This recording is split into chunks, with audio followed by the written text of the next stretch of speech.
How massive is the Milky Way? Have you ever stood beneath a clear night sky, far from city lights, and felt that quiet pull in your chest as the Milky Way stretched overhead? Not in a dramatic way, not like a sudden revelation, but as a slow, creeping awareness that what you're looking at is older, larger, and more complex than anything your daily life ever prepares you for. It looks calm, almost delicate, a pale band of light dusted across the darkness. And yet, somewhere deep inside, there's a sense that this gentle glow is hiding something immense. Something that refuses to fit neatly inside the limits of human understanding. We grow up seeing pictures of the Milky Way. We learn its name early, almost casually. It becomes familiar, even comforting, like a cosmic backdrop that's always been there and always will be. But familiarity has a way of dulling curiosity. When something feels known, we stop asking questions about it. We stop wondering what it really is. We stop questioning whether our understanding is anywhere close to complete. The Milky Way becomes just our galaxy, as if that phrase actually explains anything at all. Yet, when you pause and truly look at it, something doesn't quite add up. That soft ribbon of light isn't a surface. It isn't an edge. It's not even a shape you could point to in space. What you're seeing is the combined glow of countless distant stars blurred together by distance, dust, and perspective. You're looking through the galaxy, not at it. And that distinction matters more than it seems, because it means your eyes are catching only a tiny, distorted hint of a structure so vast that no human has ever seen it whole. There's a quiet arrogance hidden in the way we think about the universe. We tend to assume that if we can see something, we must understand it, at least roughly.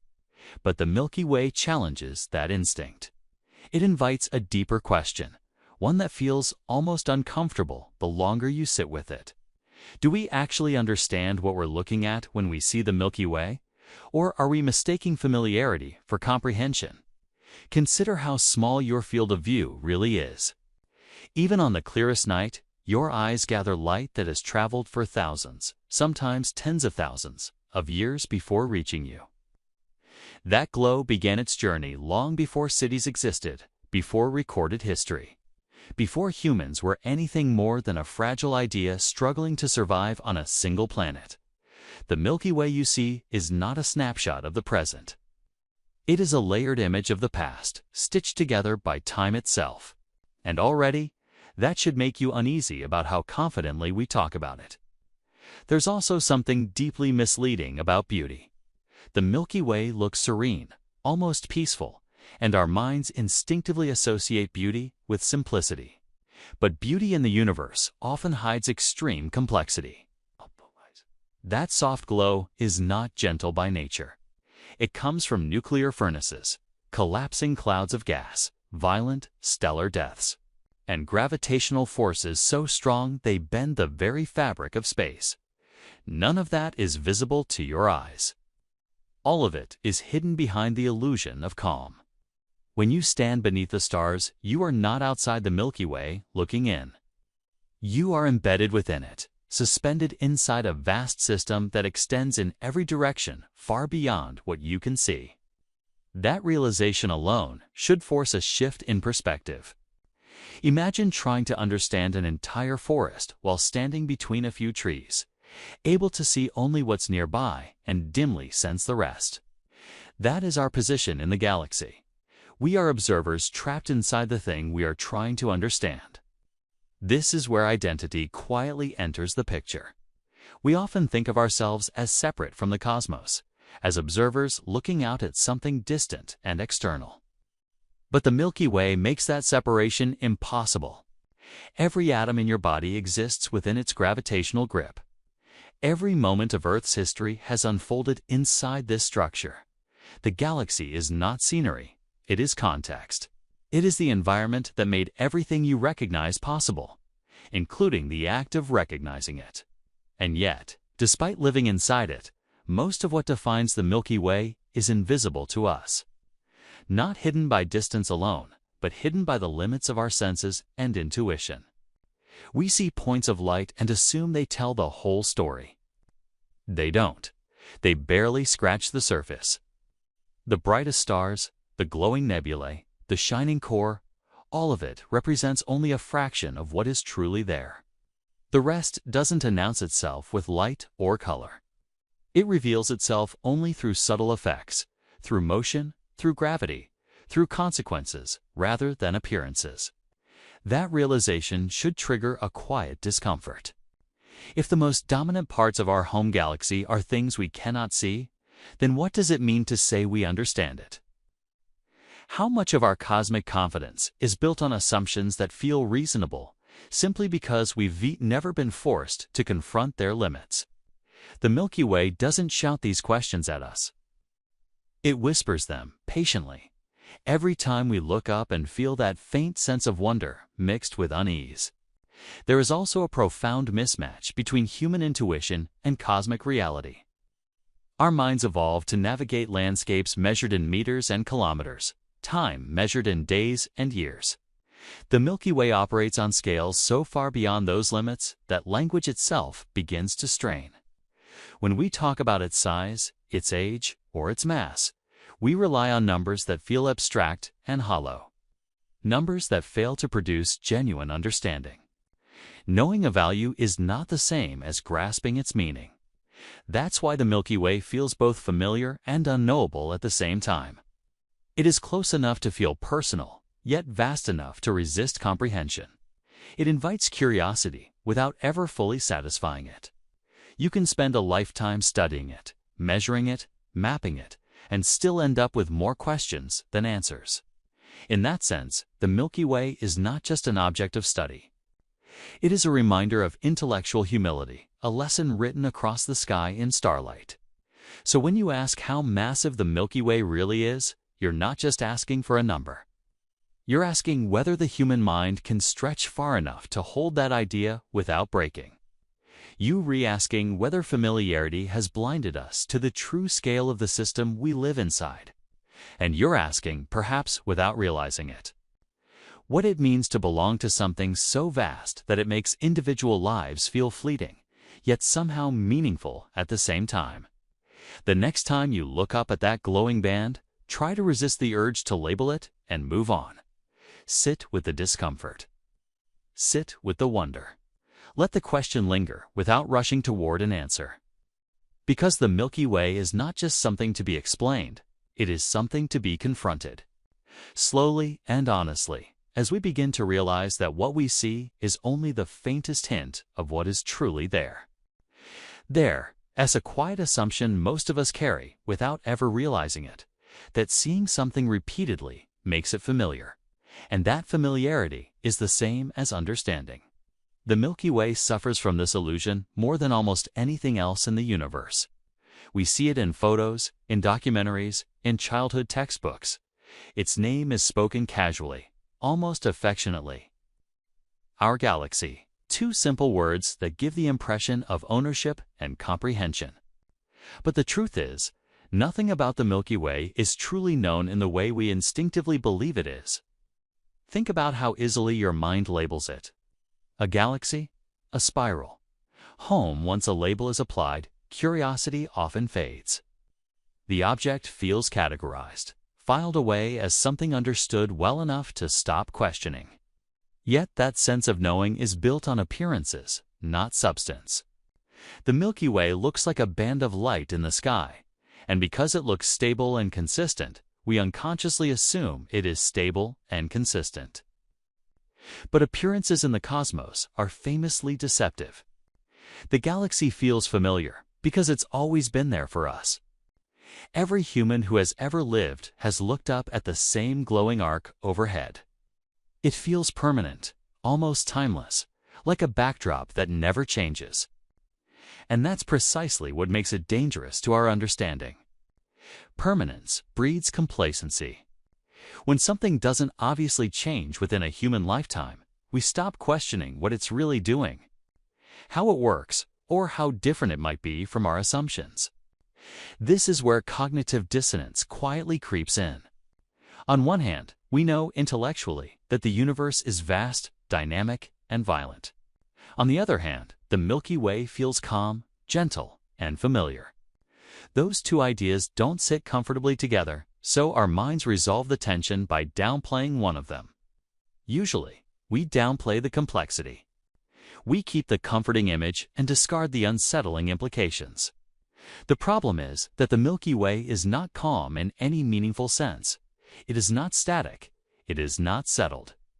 It is a system defined by motion, collision, collapse, and relentless change.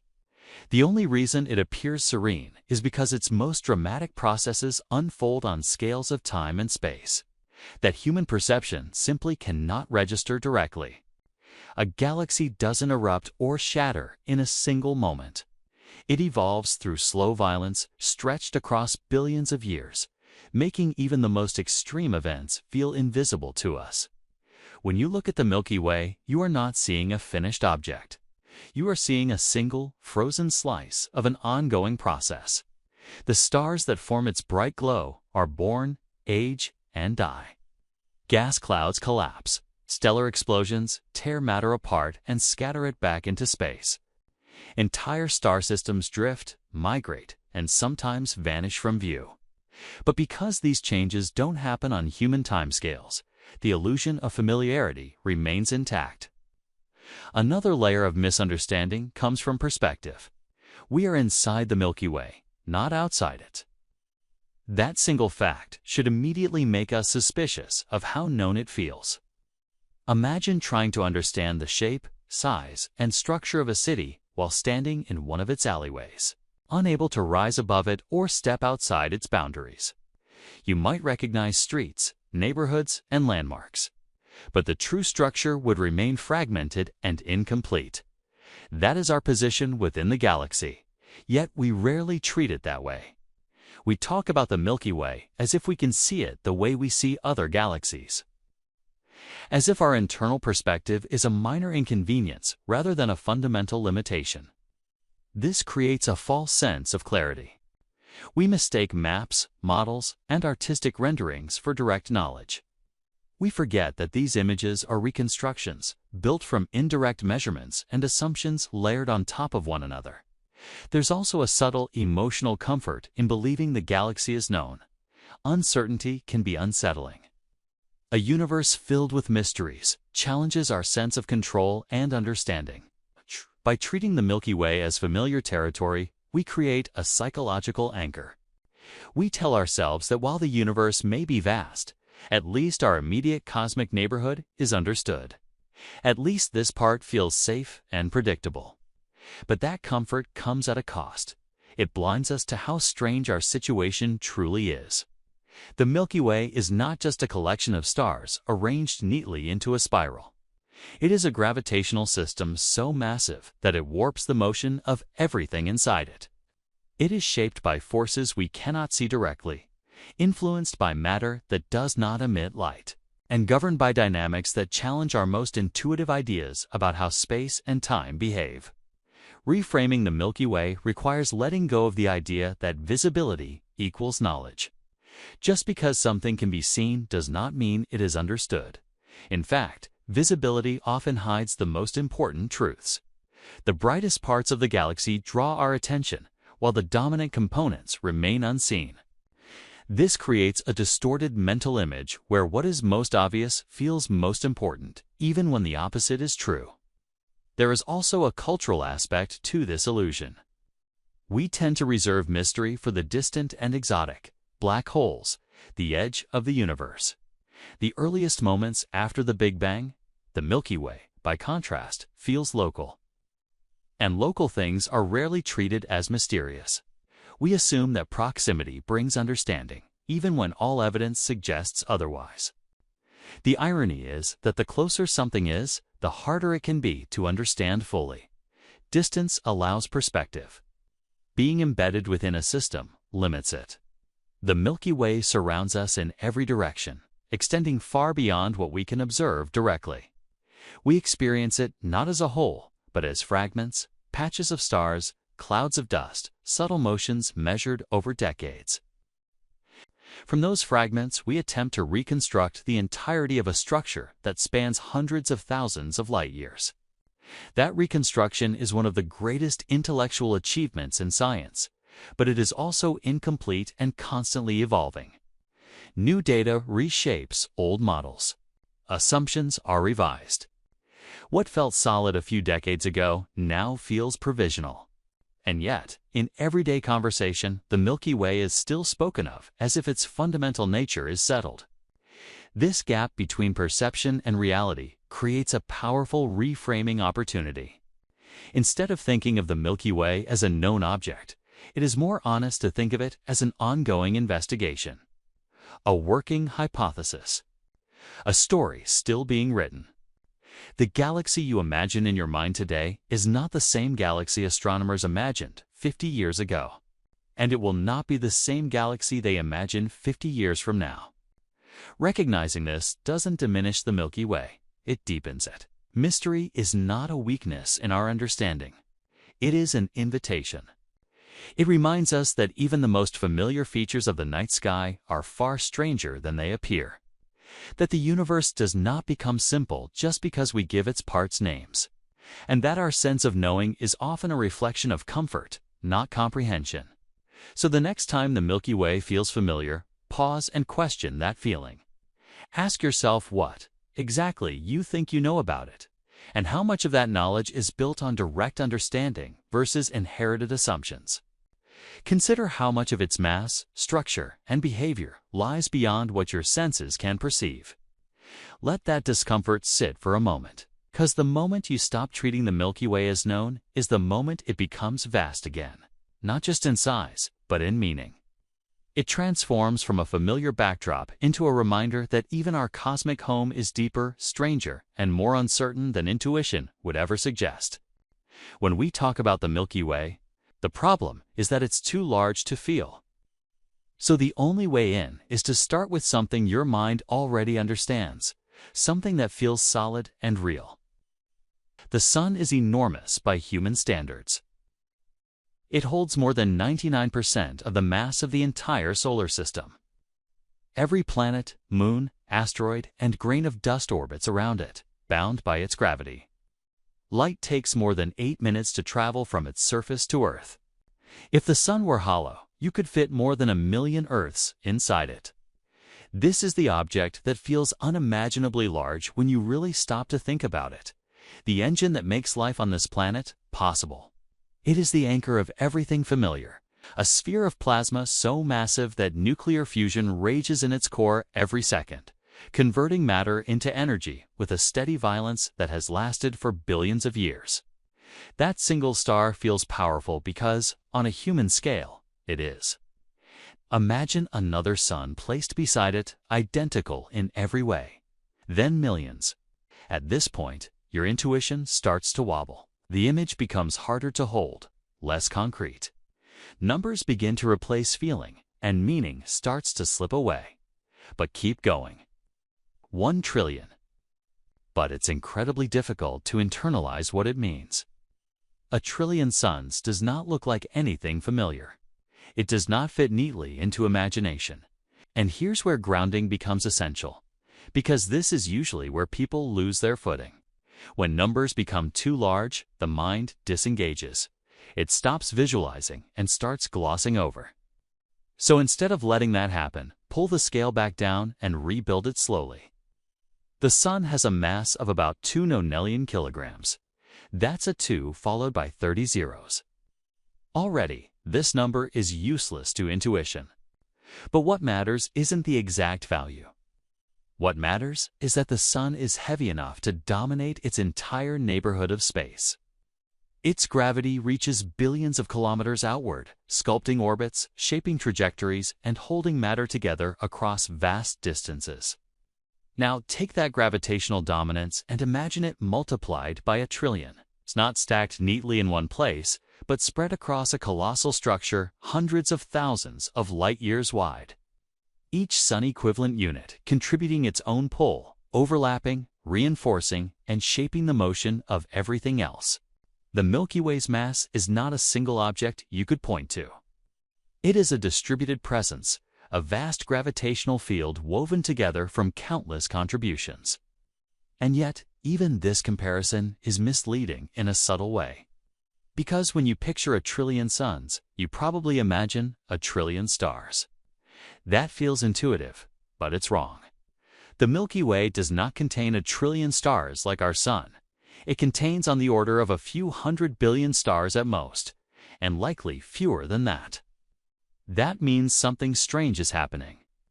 The mass doesn't match the visible count, because it reveals the first major fracture between appearance and reality. If the Milky Way's mass is equivalent to a trillion suns, but only a fraction of that mass exists in stars you can see, then most of the galaxy's weight is coming from somewhere else, somewhere that does not shine.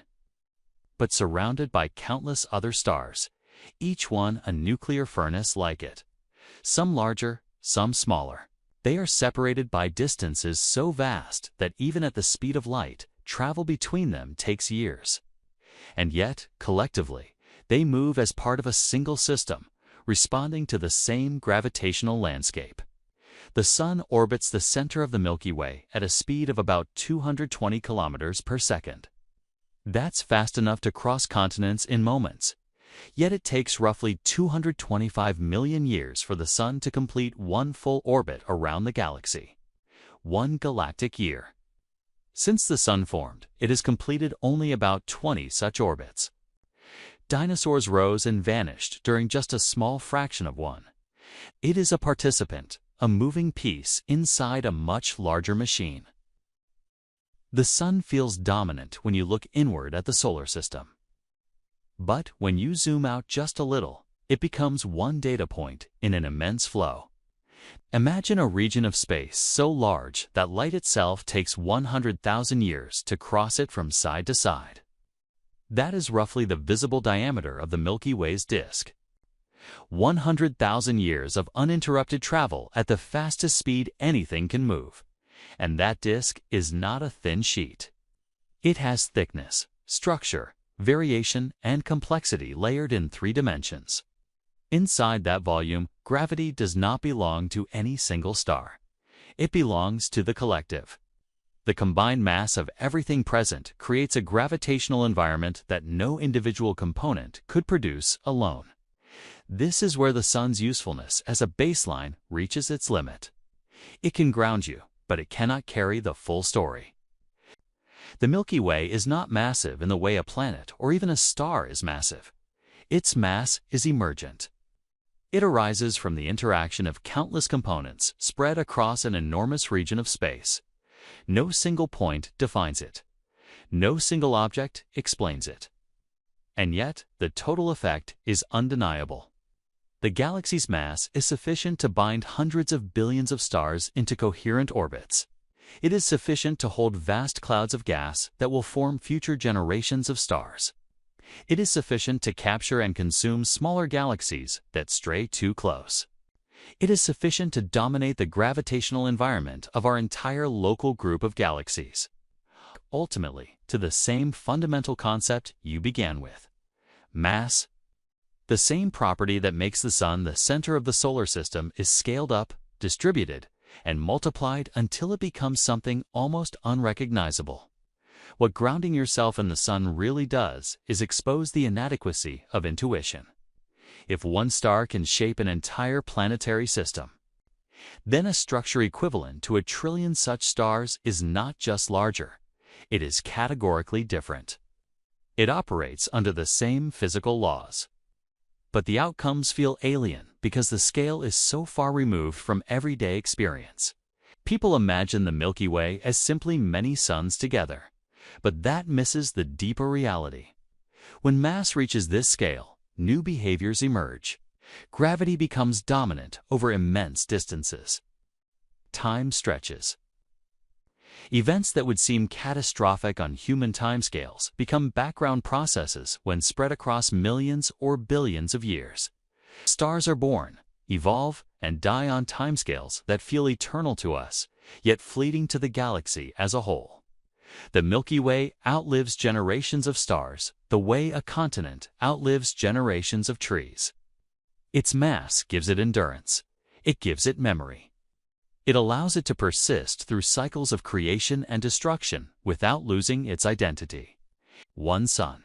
It tells you that you are approaching the edge of intuitive understanding, the place where human-scale thinking gives way to cosmic reality.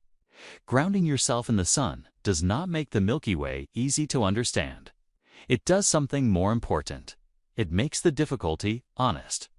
It shows you exactly where intuition breaks, because once you truly grasp how small even the sun becomes in this context, you are prepared for the next realization, that even the stars themselves, multiplied into the hundreds of billions, are still not the main contributors to the galaxy's mass, that what feels solid and obvious is only the beginning, and that the true weight of the Milky Way lies mostly in places where light does not reach, and intuition cannot follow without help.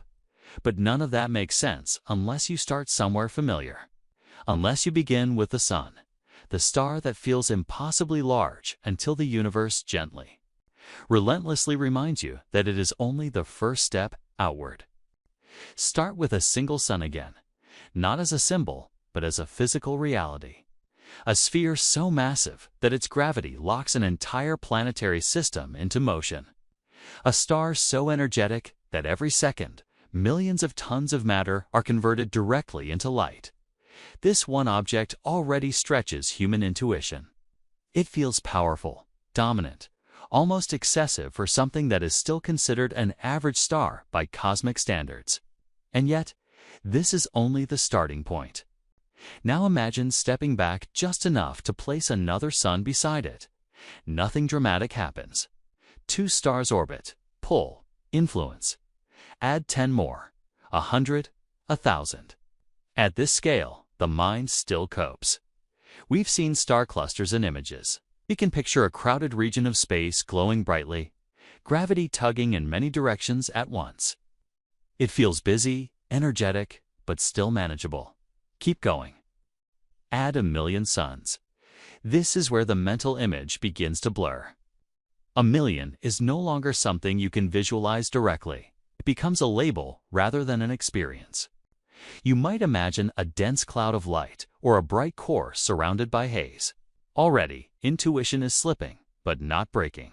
The brain substitutes clarity with approximation and moves on. Now push to 1,000,000,000 suns. At this point, something subtle but important happens.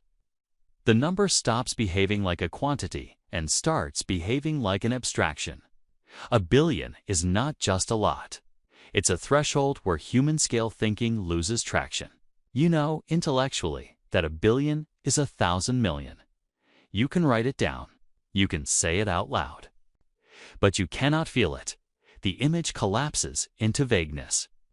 The stars blur together, not because they are close, but because your imagination cannot keep them distinct. And yet, even 1,000,000,000 suns is still not enough.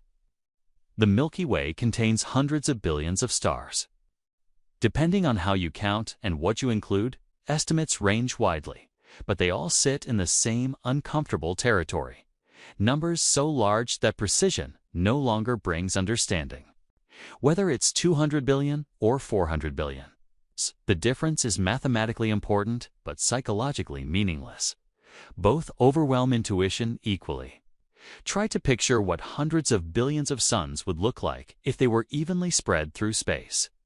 Not clumped together, not touching, but separated by the vast distances that actually exist between stars, light years apart. Decades of light travel from one to the next. The galaxy does not resemble a dense pile of stars. It resembles a thin, sprawling system where emptiness dominates and stars are rare points of fire scattered across an enormous volume.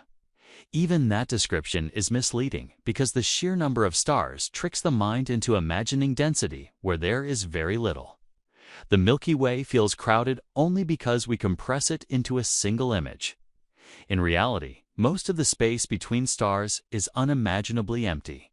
And yet, despite that emptiness, the collective mass of those stars adds up to something enormous. But still, this is not the full escalation.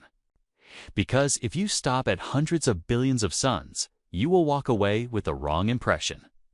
You will think the Milky Way is massive because it contains many stars. That sounds reasonable. It sounds intuitive. It is also incomplete. The true escalation begins when you move from counting stars to accounting for mass. When astronomers measure the Milky Way's total mass, they do not arrive at a figure that matches the mass of its stars alone. Instead, they arrive at a number that is several times larger, roughly 1 trillion solar masses, sometimes more, sometimes less, but always far beyond what visible stars can explain. This is where intuition truly starts to fracture, because now, even if you gather up every star you can see, every glowing nebula, every cloud of gas, every planet, every black hole, and every grain of cosmic dust, you still fall dramatically short. The math does not close. The numbers refuse to balance. Something is missing. Something massive. So take the leap your intuition resists. Imagine not just a billion suns, not just hundreds of billions, but the mass equivalent of 1 trillion suns. 1 followed by 12 zeros. A number so large that saying it aloud barely feels different from saying very big. At this scale, language itself begins to fail. Trillion becomes a placeholder for beyond comprehension. If one sun anchors a planetary system, then a trillion suns worth of mass anchors an entire galactic structure. A gravitational presence so deep and wide that it dominates a region of space millions of light years across. This is not simply more of the same. It is a qualitative shift. Gravity behaves differently when mass reaches this level. Not because the laws change, but because their consequences do. Try a different approach. Imagine placing one sun at the center of a dark room. Its gravitational influence would extend outward, but its reach would be limited. Now imagine a second sun, far away, contributing its own pull. Then another, and another. As you add more, the gravitational landscape becomes more complex. Hills overlap, valleys deepen. Motion becomes collective rather than individual. Now scale that up, not to dozens, not to millions, but to 1 trillion contributors, spread across a structure so large that even light struggles to cross it in a single lifetime of human civilization. At that point, gravity is no longer a local effect. It becomes an environment. It defines what can exist, what can escape, and what must remain bound. This is where overwhelm sets in, and it should. Because the Milky Way is not just large, it is large in a way that resists intuition at every turn. Its mass is not concentrated in one place. It is not visible in one image. It cannot be experienced from the outside. It must be inferred, reconstructed, and trusted. And even then, the result feels unsatisfying because the mind keeps searching for something familiar to latch onto. We instinctively want a center, a core, a single object that explains everything. But the Milky Way refuses to offer that simplicity. Even its central supermassive black hole, impressive as it is, contributes almost nothing to the galaxy's total mass. It is a dramatic feature, not a defining one. The real weight of the galaxy is spread out, diluted across an enormous halo that extends far beyond the visible disk. Most of that mass does not shine, it does not glow. It does not announce itself. It reveals its presence only through motion, through the way stars orbit faster than they should, through the way gas clouds refuse to drift apart, through the way smaller galaxies are captured and torn apart instead of passing by harmlessly. This is the point where the idea of many suns finally collapses under its own weight. Because the Milky Way is not massive simply because it contains many stars. It is massive because it contains far more than stars. The trillion solar mass figure is not a count of luminous objects. It is a measure of gravitational reality, a statement about how much influence the galaxy exerts on its surroundings. And once you grasp that, the scale escalates again. The Milky Way's mass is sufficient to bind dozens of satellite galaxies into orbit. It shapes the structure of the local group. It competes gravitationally with Andromeda across millions of light years. It warps the paths of light itself, subtly bending spacetime as predicted by general relativity. These are not metaphorical statements. They are measurable consequences of mass on this scale. Your intuition was never designed for this. It evolved to judge whether a rock is heavy, whether a tree is tall, whether a storm is dangerous. It was never meant to weigh galaxies. So when overwhelm sets in, that is not failure. It is accuracy. It is your brain signaling that it has reached the edge of its natural operating range. The mistake would be to retreat from that edge. Instead, stay there for a moment. Let the discomfort settle. Let the numbers remain too large. Let the images remain incomplete. Because this tension is where genuine understanding begins to form. Not as a clear picture, but as a recognition of scale beyond human experience. A trillion suns worth of mass does not mean the Milky Way is bright beyond imagination. In fact, much of it is dark. It does not mean it is crowded. Most of it is empty. It does not mean it is violent in a way you can see. Its most dramatic processes unfold silently, stretched thin across eons. What it means is that the Milky Way is a structure that operates on a level where individual stars are details, not defining features. Where lifetimes of civilizations pass unnoticed. Where change is constant, yet imperceptibly slow. Where mass accumulates into something that feels less like an object and more like a presence. When you escalate from one sun to billions and then to trillions, you are not just increasing a number. You are crossing conceptual thresholds. Each jump strips away another layer of intuition, forcing you to abandon familiar ways of thinking. First, the sun stops feeling unique. Then stars stop feeling numerous. Then even stars themselves stop feeling central. What remains is gravity, structure, influence. And that is the Milky Way at its most honest scale. Not a picture in the sky, not a spiral in an illustration, but a trillion solar mass system that quietly governs everything within it, including you, regardless of whether you can fully imagine it or not. There is a moment when talking about the cosmos where numbers stop doing their job. At first, they feel helpful. They give shape to the unknown. They offer precision, a sense that something vast can still be pinned down and understood. But somewhere along the way, that usefulness quietly collapses. The numbers keep growing, yet understanding does not grow with them. Instead, it flattens. This is exactly what happens when we try to grasp cosmic mass through raw figures. When you hear that the Milky Way has a mass equivalent to around 1 trillion suns, the sentence sounds impressive. It sounds definitive. But if you're honest with yourself, the number doesn't actually mean anything in a visceral sense. It doesn't create a mental image, doesn't trigger a physical reaction. It just passes through your mind as an abstract label, filed away as very large before being forgotten. That's not a failure of intelligence. It's a limitation of human cognition. Our brains did not evolve to work comfortably with extreme quantities. They evolved to estimate whether there was enough food to survive the winter.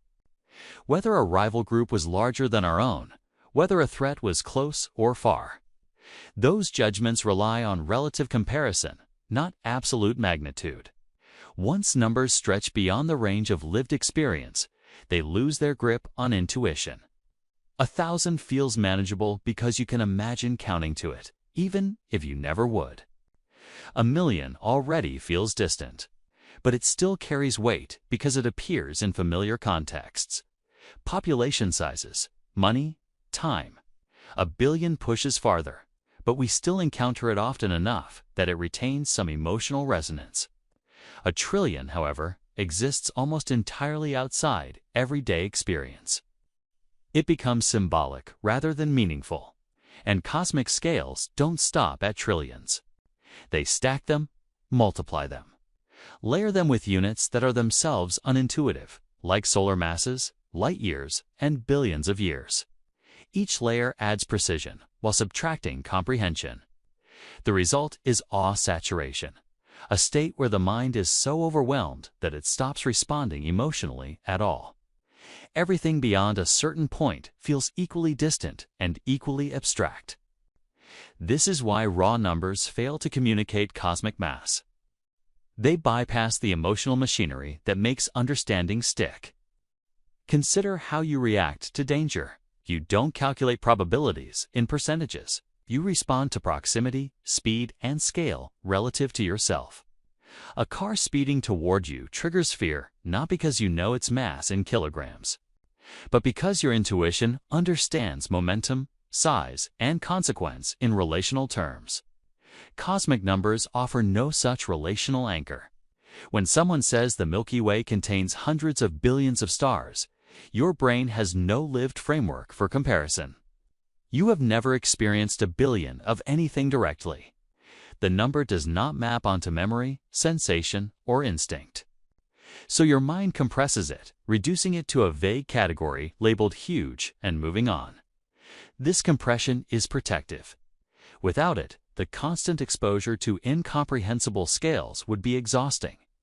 But it also hides reality.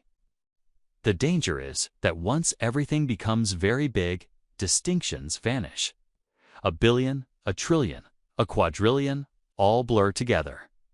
The Milky Way, Andromeda, and entire galaxy clusters can start to feel conceptually similar, simply because they all exceed intuitive limits. When that happens, scale loses meaning, and mass becomes just another statistic rather than a physical force shaping reality.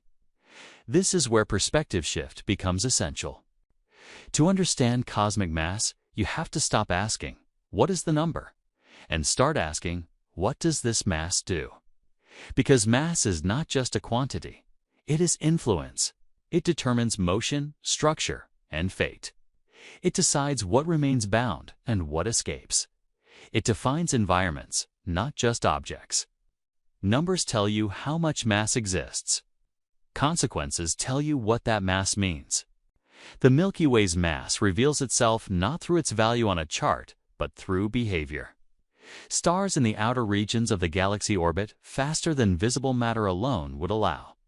Gas clouds remain bound when they should drift away. Satellite galaxies are captured, stretched, and dismantled instead of passing by unaffected. Light itself bends slightly as it passes through the galaxy's gravitational field. These are not numbers. These are effects. And effects are something the human mind understands far more naturally. We grasp cause and consequence instinctively. We understand that heavier objects fall differently, that stronger forces produce greater change. When cosmic mass is framed through what it causes rather than how much it measures, understanding begins to re-emerge. This is why astronomers rarely rely on a single number when discussing galactic mass. Instead, they describe rotation curves, gravitational influence, halo extent, and orbital dynamics. Each of these tells a story about how mass behaves across space and time. Together, they paint a picture that raw figures cannot. Another reason numbers fail is that they imply boundaries where none truly exist. A number feels final, contained, precise. But cosmic mass is distributed, not concentrated. The Milky Way's mass does not sit neatly inside a visible edge. It extends outward in a vast halo, thinning gradually, blending into intergalactic space. Where the galaxy ends depends on definition, not on a sharp, physical boundary. A single number cannot capture that ambiguity. It's just a clean answer to a messy reality. Perspective shift also requires recognizing that mass on cosmic scales operates differently from mass in everyday life. On Earth, mass often feels local. A mountain affects its immediate surroundings. A planet influences nearby space. But a galaxy's mass reshapes regions millions of light years across. Its gravitational influence competes with the expansion of the universe itself. That level of influence cannot be conveyed by saying 1 trillion solar masses, any more than you could convey the experience of an ocean by stating the number of water molecules it contains. The number is accurate, but it misses the essence. There is also an emotional ceiling to awe. At first, increasing scale produces wonder. The universe feels grand, mysterious, inspiring. But beyond a certain threshold, awe saturates. Additional scale does not deepen the feeling, it numbs it. Everything becomes equally distant, equally abstract, equally untouchable. When that happens, curiosity can fade instead of intensify. Raw numbers accelerate this saturation. They pile magnitude upon magnitude without offering new ways to engage. The mind responds by disengaging. This is why the most effective explanations of cosmic mass avoid numerical overload. They use analogies, comparisons, and narratives that reconnect scale to experience. Not because the numbers are wrong, but because numbers alone are incomplete. Understanding requires translation. The Milky Way's mass is better understood as the reason stars remain bound instead of flying apart. As the force that sculpts spiral arms, as the gravity that orchestrates billions of independent objects into a coherent system, it is the reason our solar system follows a predictable orbit instead of wandering freely through intergalactic space. It is the reason smaller galaxies fall toward us rather than drifting away forever. When you frame mass this way, the galaxy stops being a statistic and starts becoming an environment. Perspective shift also reveals something humbling about human knowledge. We often equate precision with understanding. We trust numbers because they feel objective and exact. But cosmic reality does not yield easily to exactness. Measurements change as methods improve. Estimates are revised. Uncertainties remain large, even with the best data available. The Milky Way's mass is not known to the last decimal. Different techniques yield different answers. And yet, this uncertainty does not undermine our understanding of the galaxy's behavior. Even with wide margins, the consequences remain clear. The galaxy is massive enough to dominate its region of space, to shape its neighbors, and to persist for billions of years. That insight does not depend on whether the mass is 800 billion or 1.5 trillion solar masses. It depends on recognizing that the scale is far beyond what visible matter alone can explain. Raw numbers also fail because they encourage passive consumption rather than active reflection. A figure can be memorized without being processed. A consequence must be interpreted. It demands engagement.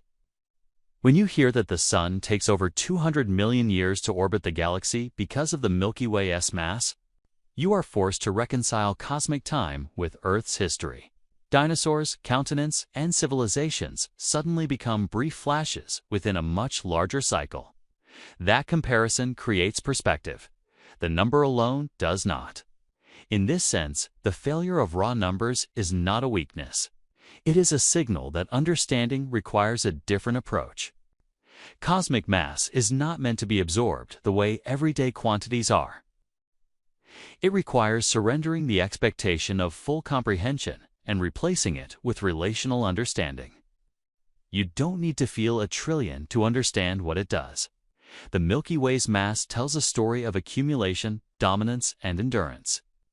It explains why the galaxy has survived countless mergers, why it continues to form stars, why it will eventually collide with Andromeda rather than drifting apart.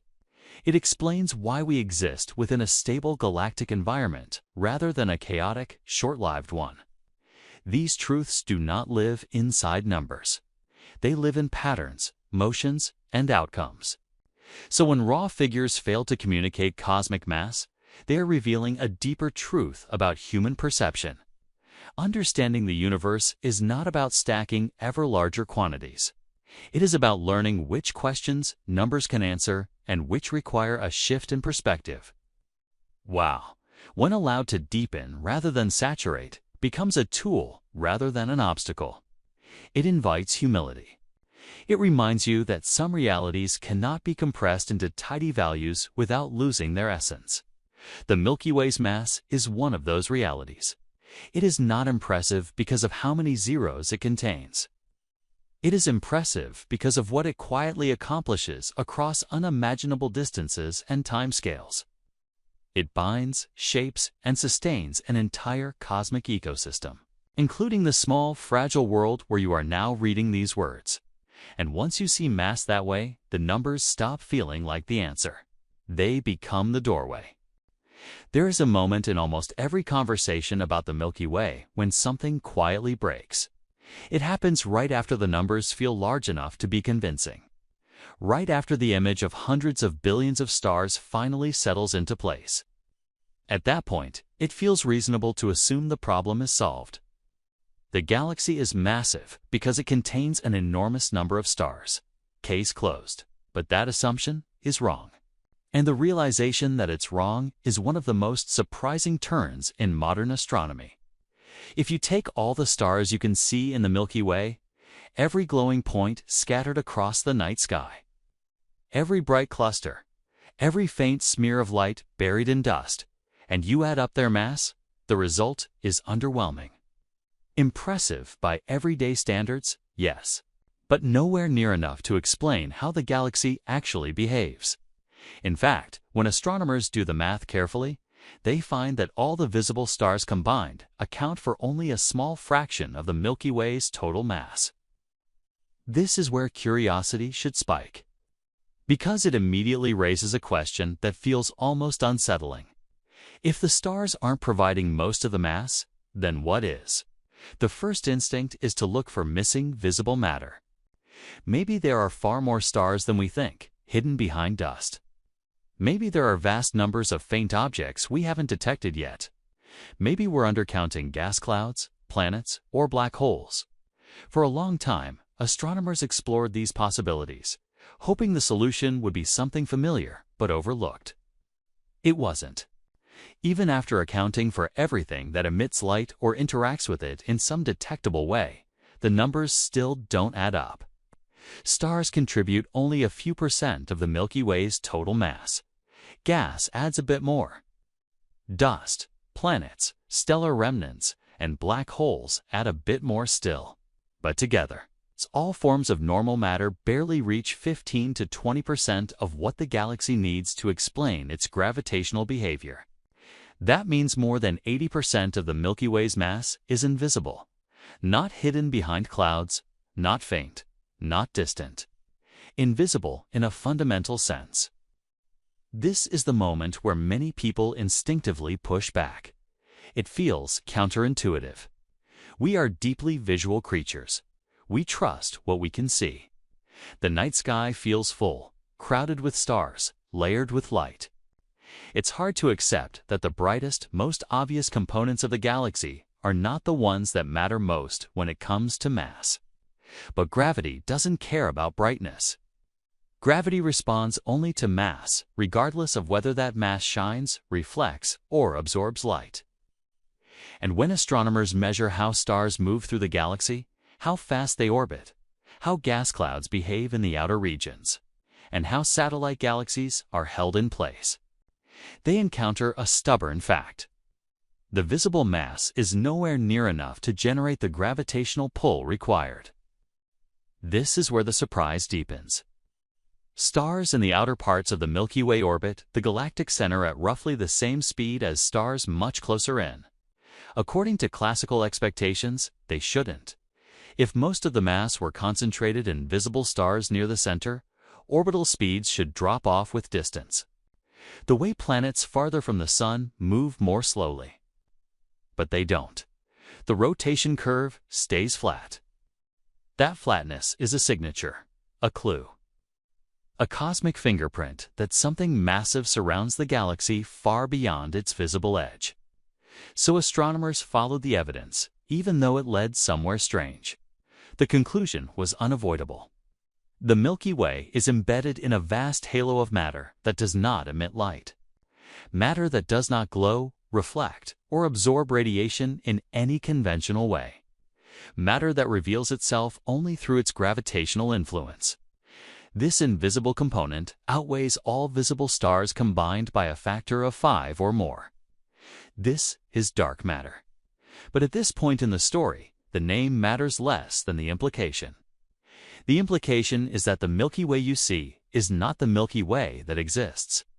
The glowing disk, the spiral arms, the bright core, all of it floats inside a much larger, unseen structure. What you see is decoration. What you don't see is the foundation. That realization forces a shift in perspective. The stars, which feel like the main event, turn out to be a thin layer of frosting on a much denser cake. They trace the shape of the galaxy, but they do not define its weight. They are passengers in a gravitational system whose true mass lies elsewhere. This creates a powerful curiosity loop, because once you accept that most of the galaxy is invisible, you are left with questions that refuse to stay quiet. What is this dark matter made of? How did it get there? Why does it dominate the mass of not just the Milky Way, but almost every galaxy we observe? And perhaps most unsettling of all, how much of the universe operates beyond the reach of our senses? The Milky Way becomes less familiar the moment you realize this. It transforms from a luminous object into a layered system where the visible parts are not the most important ones. The galaxy's true shape, size, and influence are defined not by what shines, but by what pulls. This is deeply counter to human intuition. In everyday life, visibility and importance are tightly linked. The largest, brightest objects command attention. The heaviest things are usually solid and obvious. But the universe does not follow that rule. On cosmic scales, the most influential components can be completely unseen. The dark matter halo of the Milky Way extends far beyond the visible disk, possibly reaching hundreds of thousands of light-years from the center. In some models, its influence stretches close to 1 million light-years. That means the region of space the galaxy truly occupies is many times larger than the part we can see. When you look up at the night sky, you are seeing only the inner glow of a much larger structure. The majority of the galaxy surrounds you silently, exerting its influence without offering any visual clue to its presence. This realization also reframes what it means to say the Milky Way is massive. Its mass is not concentrated in the stars you admire. It is distributed across a vast, invisible framework that holds everything together. Without that framework, the galaxy would not exist in its current form. The stars would drift apart. Gas would escape. The spiral structure would unravel. The Milky Way would dissolve. In other words, the visible galaxy is only possible because of the invisible one. This is not speculation. It is inference built on multiple independent lines of evidence. The motion of stars, the behavior of gas, the orbits of satellite galaxies, and even subtle distortions in light passing near the Milky Way all point to the same conclusion. There is far more mass present than we can see. And the surprise does not stop there. Dark matter is not unique to the Milky Way. It appears to dominate the mass of nearly every galaxy and galaxy's cluster in the universe. This means the stars, planets, and nebulae we associate with cosmic grandeur are, in a sense, minority players. The universe is structured primarily by something invisible. That realization should feel unsettling, because it undermines a deeply rooted assumption that the universe is mostly made of the things we can observe directly. In reality, the opposite appears to be true. What we see is the exception, not the rule. The Milky Way is a perfect example of this hidden reality. Its visible stars tell a beautiful story of light, color, and motion, but they tell only part of the story. Beneath that visible narrative lies a deeper one, written in gravity rather than photons. This also explains why measuring the galaxy's mass is so difficult. You cannot simply count stars and add them up. You have to infer mass from motion, from influence, from how objects behave under forces you cannot see directly. Every measurement is indirect. Every conclusion provisional, refined as better data becomes available. And yet, despite this uncertainty, the broad picture is clear. The stars you see represent only a thin slice of the Milky Way's true mass budget. The majority of the galaxy exists as a silent, unseen presence shaping everything within it. Once you accept that, the Milky Way becomes stranger and more compelling at the same time. It is no longer just a spiral of stars. It is a complex system where the visible and invisible are inseparably linked, where light traces structure, but mass defines reality, where what you cannot see matters far more than what you can. And this understanding creates momentum. Because if most of the galaxy's mass is invisible, then the next question becomes unavoidable. How do we know it's there at all? How can something unseen shape the motion of billions of stars so precisely? And what does that imply about the universe as a whole? Those questions pull you forward, deeper into the story. Because the Milky Way has just revealed that its greatest secret is not written in light, but in absence. Once you accept that the stars account for only a small fraction of the Milky Way's mass, the story takes a decisive turn into unfamiliar territory. The missing mass cannot be explained by anything we can see, touch, or detect directly. And yet, its presence is undeniable. Something unseen is shaping the galaxy on every scale, from the motion of individual stars to the fate of entire satellite galaxies. That something is what astronomers call dark matter. The name itself is deliberately cautious. It does not describe what this substance is, only what it is not. It is not luminous. It does not emit light, absorb light, or reflect it in any conventional way. It does not form stars or planets. It does not clump into glowing clouds or trace elegant spiral arms. In fact, if dark matter were the only thing in the universe, the cosmos would be completely black. And yet, dark matter dominates. In the Milky Way, it outweighs all visible matter combined by a wide margin. 5 times more mass, perhaps more. This invisible component forms a vast halo around the galaxy, extending far beyond the bright disk of stars we associate with the Milky Way. The stars you see are embedded within this halo, like sparks floating inside a much larger, unseen structure. This is where mystery deepens rather than resolves, because dark matter is not an idea invented to fill a gap casually. It emerged reluctantly, as the simplest explanation that survived repeated attempts to explain observations without it. Astronomers did not begin by assuming something invisible was there. They were led there by data that refused to cooperate with visible explanations.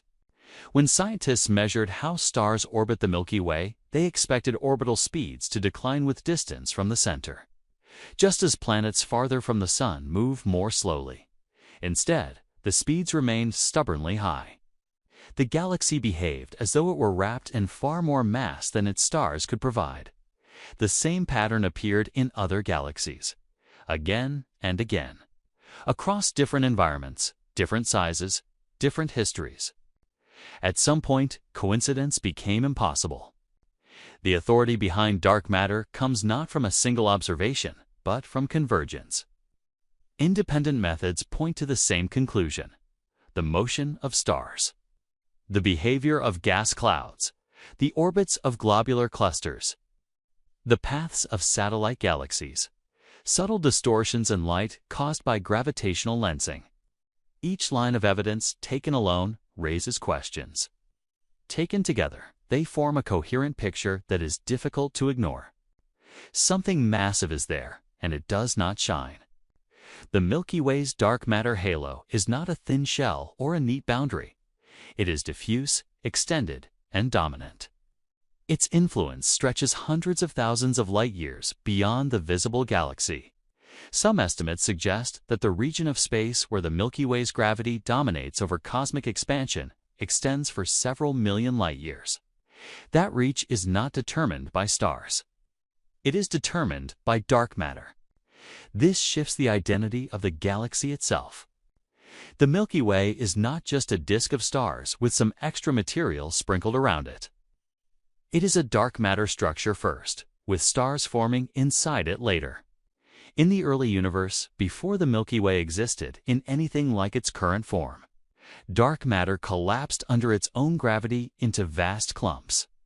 These clumps created gravitational wells that pulled in ordinary matter. Gas flowed inward, cooled, and eventually formed stars. In this sense, the visible galaxy grew inside an invisible framework.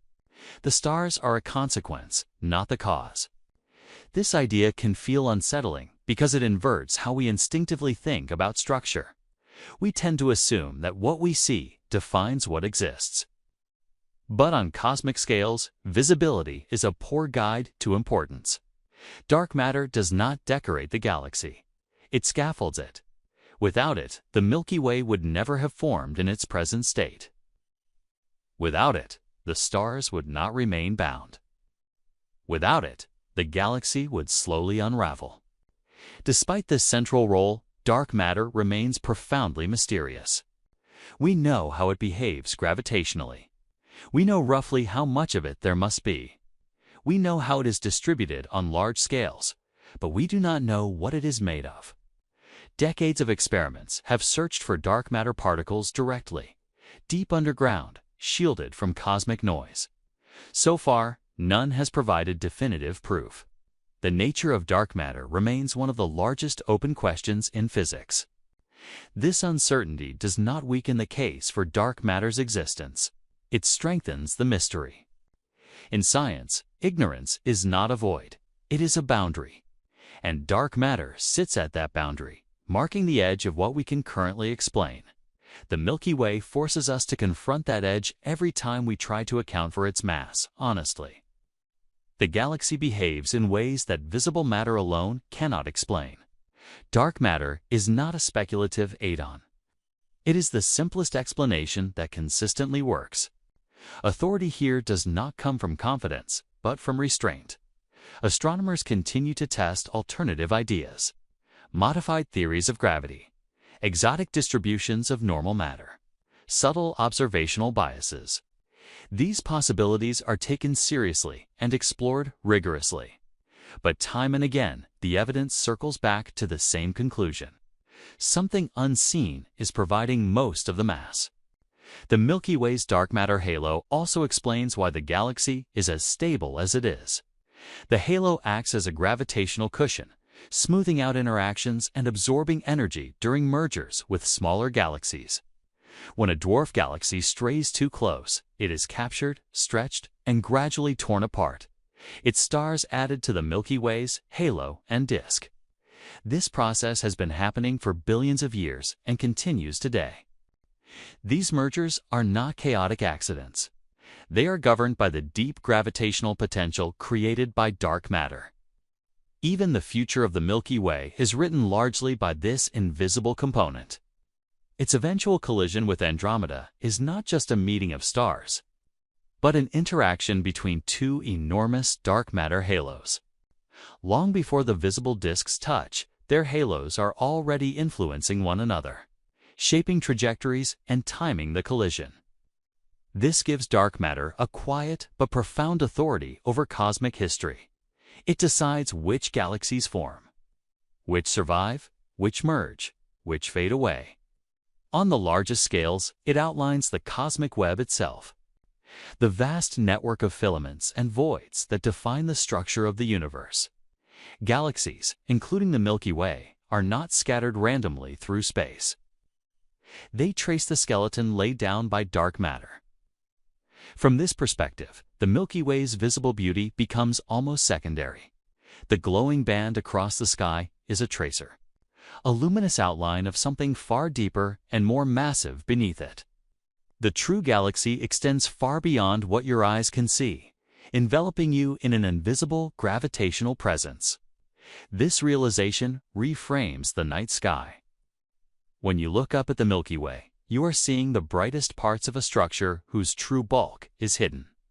You are standing inside a dark matter halo that outweighs all the stars combined. You are moving through a region of space defined more by what cannot be seen than by what can. And yet, this unseen dominance is not alien to your existence. It is part of the reason you are here at all. The same dark matter that shaped the Milky Way's formation helped create an environment stable enough for stars like the Sun to form, for planets to assemble, and for life to persist over billions of years. Dark matter is not a distant abstraction. It is a silent participant in your story. The mystery, then, is not whether dark matter exists. The Milky Way makes that question increasingly difficult to deny. The real mystery is what it is, and what its existence implies about the universe at a fundamental level. It suggests that reality is not limited to what interacts with light, that most of the matter in the cosmos may lie beyond direct perception, that the universe is, in a very real sense, mostly invisible. The Milky Way stands as one of the strongest pieces of evidence for this hidden reality. It is a galaxy whose true mass cannot be seen, only inferred. A structure held together by something that leaves no direct trace except through its influence. And once you accept that, the galaxy becomes more than just massive. It becomes a reminder that the universe still holds deep secrets, and that even our cosmic home is governed by forces we are only beginning to understand. If dark matter cannot be seen, touched, or detected directly, then a natural question follows. How can anyone be confident it exists at all? The answer is not speculation or imagination. It is motion. It is gravity. It is the quiet, consistent behavior of objects responding to forces that cannot be explained by what we can see. In astronomy, motion is evidence.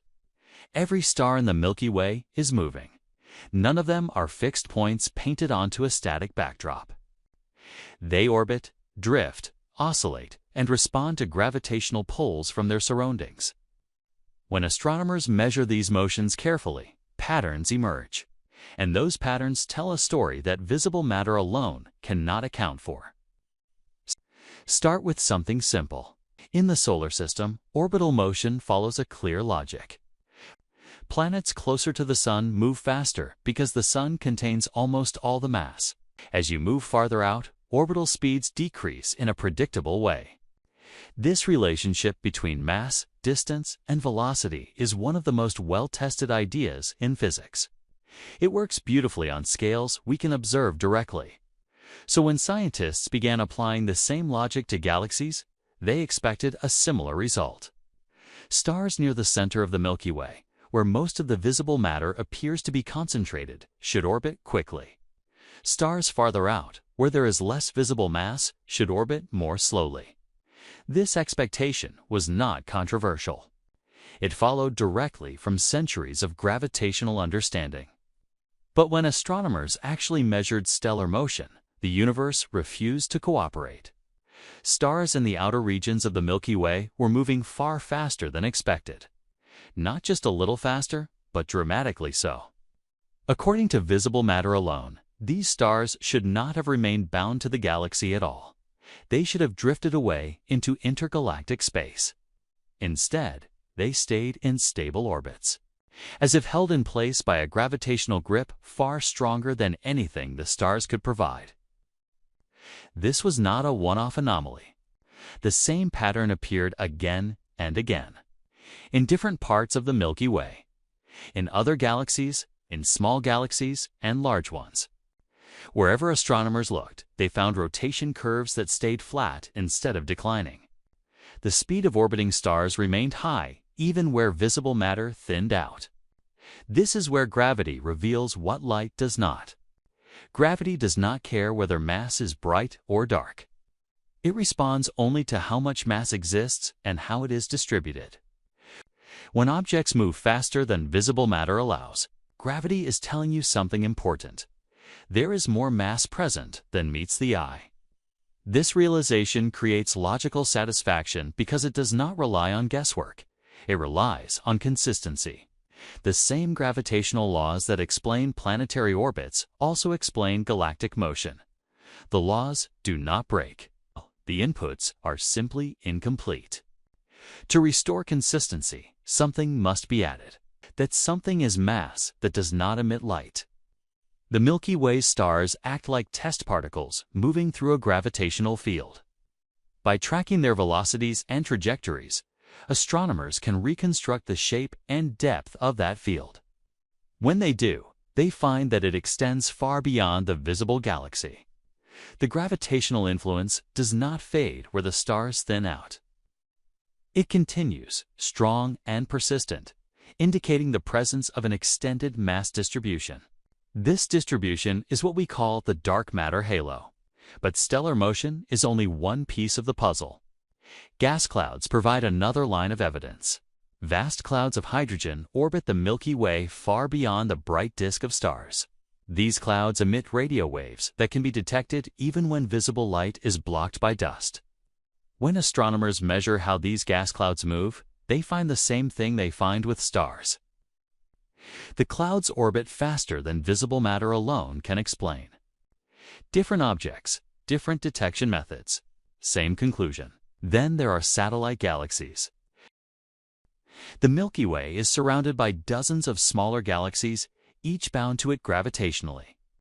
These satellites orbit at distances where visible stars are sparse or absent.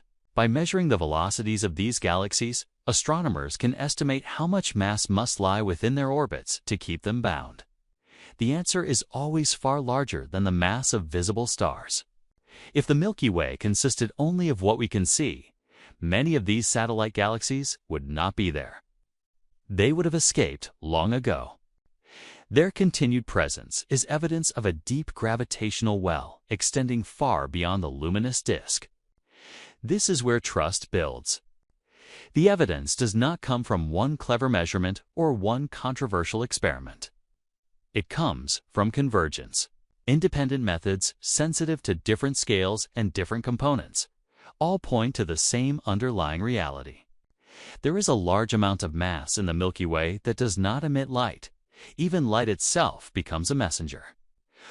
According to Einstein's theory of general relativity, mass curves, space-time, and light follows those curves. When light from distant objects passes near the Milky Way, its path is bent slightly. This effect, known as gravitational lensing, can be measured with great precision. The amount of bending reveals how much mass lies along the light's path. Once again, the results exceed what visible matter can account for. The lensing signature of the Milky Way indicates a mass distribution far larger and more extended than its stars and gas. The invisible halo leaves a subtle but measurable imprint on the fabric of space-time itself. Light, which interacts weakly with matter, still cannot escape gravity's influence. Motion and gravity together form a language that does not lie. They do not depend on assumptions about brightness, composition, or temperature. They respond only to mass and distance. When the same gravitational story is told by stars, gas, galaxies, and light, confidence grows. This is not a coincidence. It is a pattern. Logical satisfaction comes from realizing that nothing exotic needs to happen to gravity itself. The laws remain intact. The equations still work. The universe is not behaving strangely. Our inventory of what exists was simply incomplete. This is an important distinction. Dark matter was not introduced to rescue broken physics. It was introduced to preserve physics that works extraordinarily well everywhere else. The alternative would be to abandon gravitational laws that have been tested from laboratory scales to planetary systems. That would require far stronger evidence than unexplained galactic motion. Instead, astronomers followed this simpler path. Accept that there is more mass than we can see. Trust in this conclusion also comes from its predictive power. Models that include dark matter successfully reproduce large-scale structures in the universe. They explain why galaxies form where they do, why clusters look the way they do, and why the cosmic web has its observed shape. Simulations that exclude dark matter struggle to produce anything resembling the universe we see. The Milky Way fits neatly into this broader picture. Its dark matter halo is not an isolated oddity. It is part of a universal pattern. Galaxies form inside dark matter structures. Visible matter falls into these gravitational wells, cools, and forms stars. The result is a luminous galaxy embedded within an invisible framework. Motion reveals this framework long after the stars themselves have formed. There is also a reassuring honesty in how this knowledge is obtained. Astronomers are open about uncertainties. Estimates of the Milky Way's total mass vary depending on method and assumptions. The exact shape of the dark matter halo is still debated. Its density profile, its clumpiness, and its outer extent remain active areas of research. But uncertainty in details does not undermine confidence in the core conclusion. No plausible model using only visible matter reproduces the observed motions. Every successful explanation includes a dominant unseen mass component. This robustness is what builds trust. The conclusion does not depend on fine-tuning or fragile assumptions. Survive scrutiny from multiple angles. There is also something deeply satisfying about the way gravity turns absence into evidence. In everyday life, we tend to trust what we can see.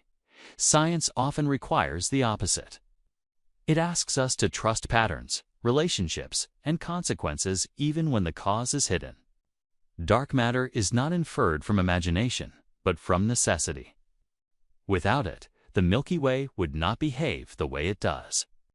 The galaxy's stars would drift apart. Its spiral structure would not persist. Its satellites would not remain bound. Its gravitational reach would be far smaller than observed. The universe would look profoundly different, and it doesn't. The Milky Way's motion tells us what its light does not. Every orbit is a clue. Every velocity measurement is a data point. Together, they trace the outline of an invisible structure that dwarfs the visible galaxy. This is why astronomers are comfortable speaking with authority about something they cannot see directly. Authority does not come from certainty about composition. It comes from consistency of evidence. Gravity has revealed invisible mass in too many ways, across too many systems, for coincidence to remain a viable explanation. In this sense, dark matter is not mysterious because it lacks evidence. It is mysterious because it has too much evidence and too few answers about its nature. The Milky Way becomes a laboratory for this mystery. By studying how stars move, how gas flows, and how satellites orbit, scientists refine their understanding of the invisible mass shaping it all. Each new measurement tightens constraints. Each improvement in data sharpens the picture. And through it all, the logic remains elegant. Objects move as though more mass is present, then more mass is present. If gravity behaves as expected, then gravity is not the problem. If light fails to reveal that mass, then the mass must be dark. This chain of reasoning does not require belief. It requires acceptance of evidence. That is why motion and gravity are so powerful. They bypass intuition and appeal directly to consistency. They turn the unseen into something measurable. They allow trust to form not through visibility, but through reliability. The Milky Way's true mass announces itself every time a star completes an orbit it should not be able to sustain. Every time a satellite galaxy remains bound when it should escape. Every time light bends just a little more than expected. You may never see the dark matter halo that surrounds you, but you are moving through it right now. The sun is orbiting within it. The galaxy's future is shaped by it. And the evidence for its existence is written not in light, but in motion. That is how the invisible becomes undeniable. Once you understand that the Milky Way is dominated by invisible mass, a new picture begins to form, one that replaces chaos with order. At first glance, a galaxy seems like it should fly apart. Hundreds of billions of stars, each moving at extraordinary speeds, scattered across a region of space so vast that emptiness dominates. Nothing appears solid. Nothing appears fixed. And yet, the Milky Way persists as a coherent structure, stable across billions of years. That persistence is not accidental. It is enforced. The galaxy's mass is the reason it does not dissolve. Every star in the Milky Way is in motion. Our sun alone travels around the galactic center at roughly 220 kilometers per second. Multiply that by hundreds of billions of stars, all moving in different directions, at different speeds, on different paths. On the surface, this looks like a recipe for chaos. In almost any familiar system, such complexity would quickly lead to fragmentation. Objects would scatter. Structure would break down. But the Milky Way does not unravel. It holds. This stability is the clearest expression of the galaxy's mass. Gravity acts as the organizing principle, the invisible framework that transforms motion into structure. Without sufficient mass, stars moving this fast would escape. They would drift into intergalactic space, never to return. The fact that they do not tells us something fundamental.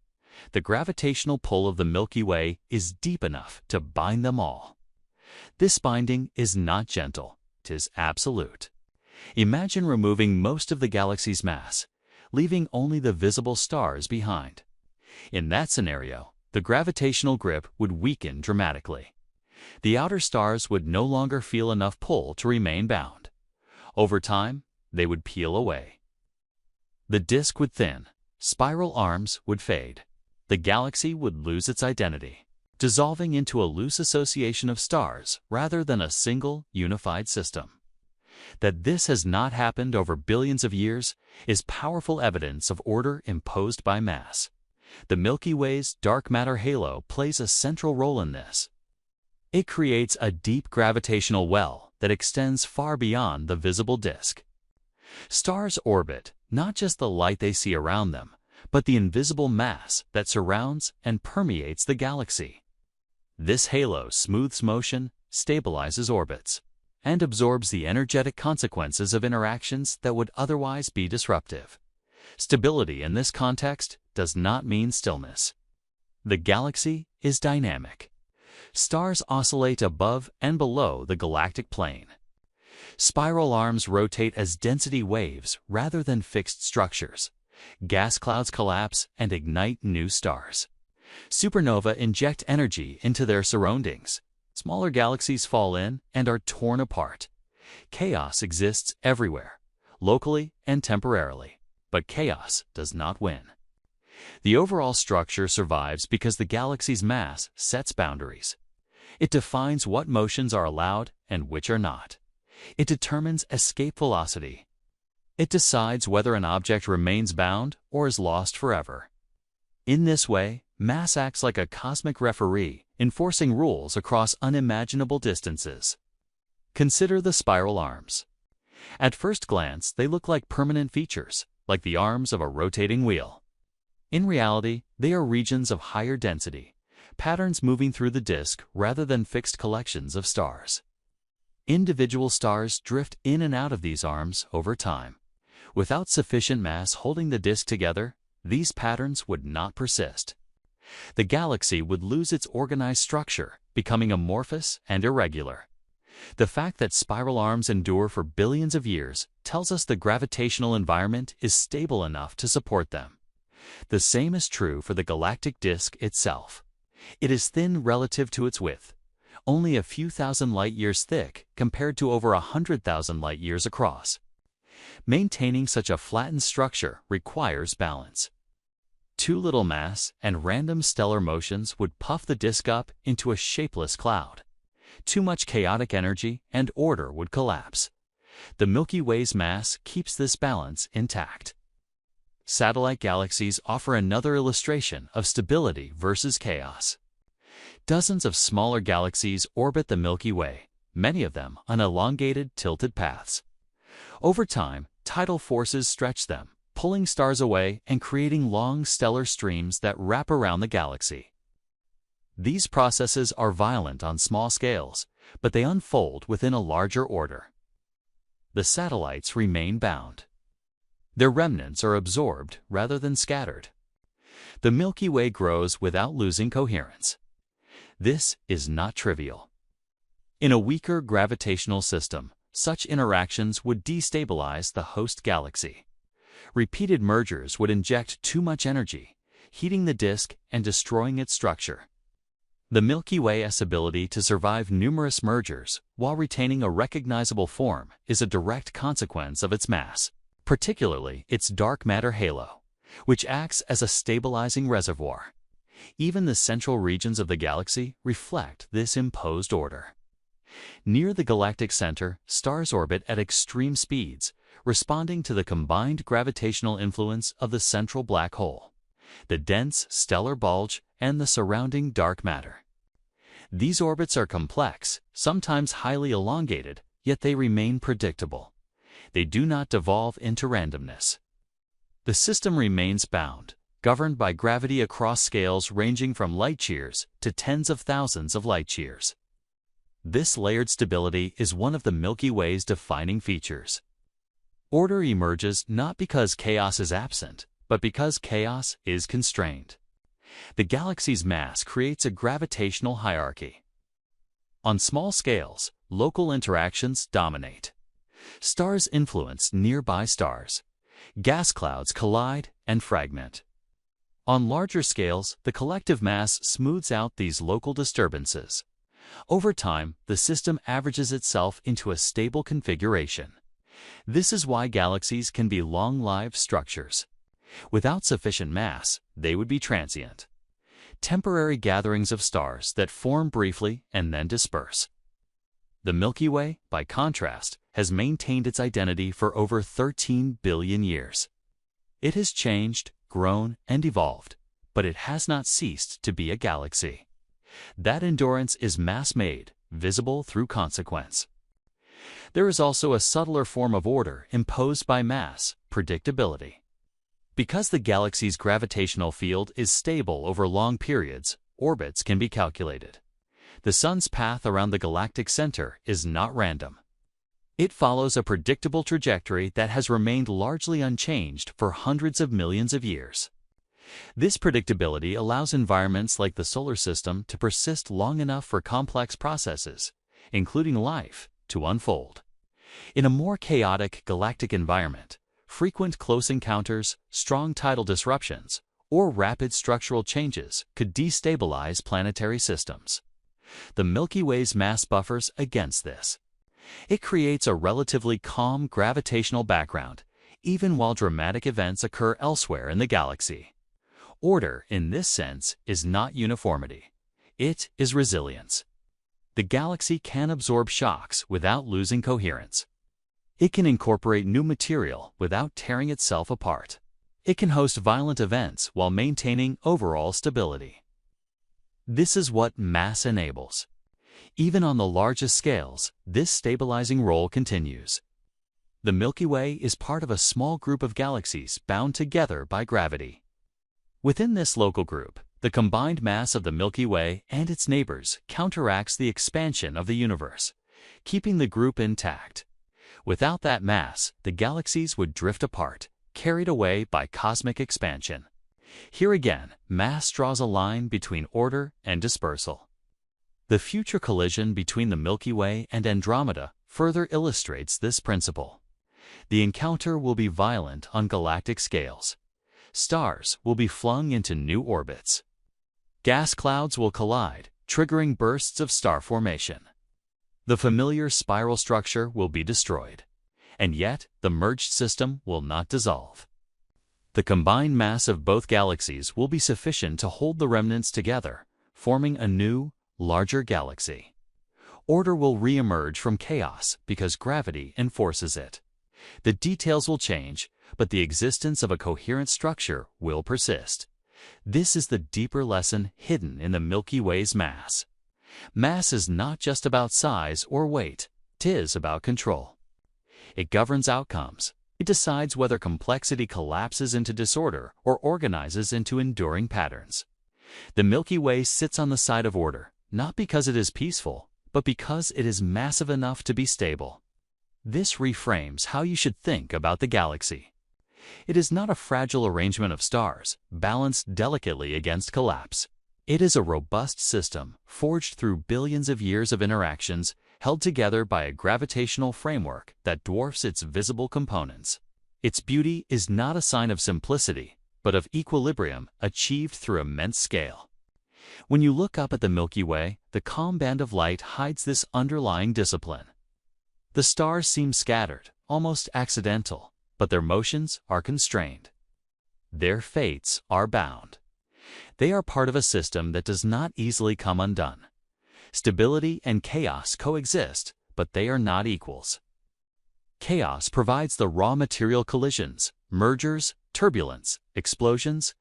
Mass provides the rules that turn those events into long-term structure.